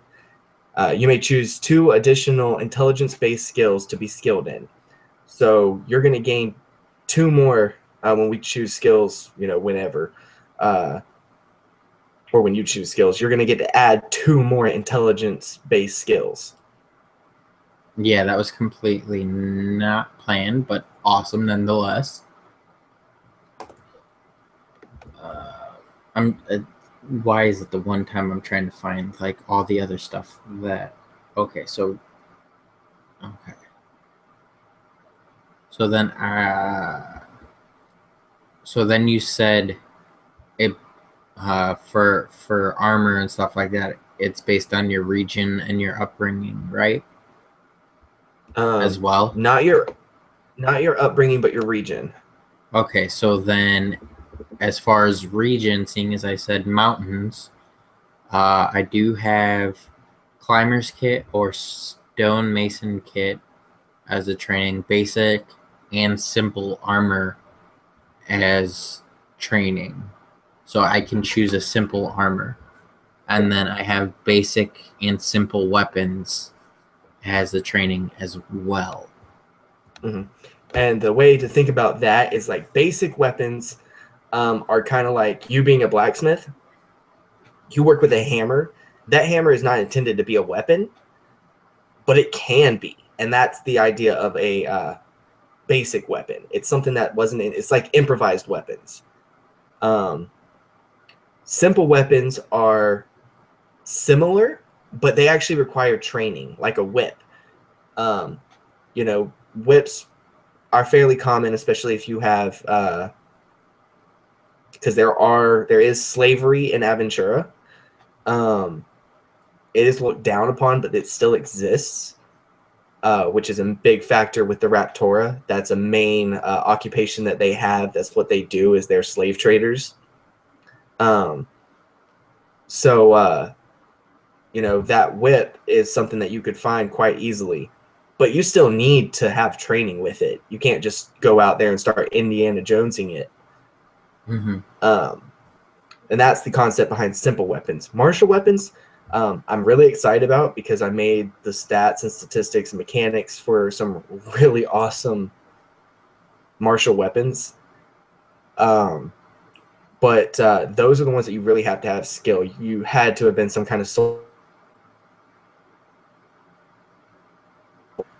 to be able to use them effectively. Oh wow, yeah, I'm looking through some of the martial weapons. It's the biggest category for weapons. You put a lot of time into screwing all of us who don't have access to that branch. Well, in my defense, that's because that's the first one I did, and then as the time to play got closer and closer, I'm like, okay, I have to at least do some for the others, and so I did some for the others. Like each of those things, though, like I did extensive research on trying to figure out like real historical weapons. I mean, okay, so I have a question then. For simple weapons, you have arrow and a short bow as two separate weapons. How does that work?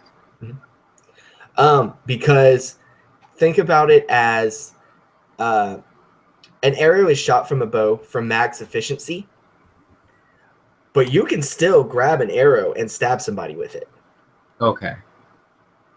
Um, So, like choosing a short bow, seeing as you'd still get actual arrows to shoot from that short bow, it's kind of like in case you have to crap. What's that one guy? are you thinking about Lord of the Rings? No. Oh, okay. Marvel. Who, Hawkeye? Hawkeye. There you go. Because he like stabs people Yeah. in there with Yeah, it's his for that arrows. close range. But also, you know, if you're in the battlefield and you don't have a weapon and there's arrows laying all around you, now you have a statistic for it on how to apply damage. How to use it. Okay. Yeah, okay, that makes a little bit more sense. Okay. Well, I guess we'll probably have to do a part 2 to finish this. Yeah, no. We got quite a few of the basics down as far as who I am, what I'm playing.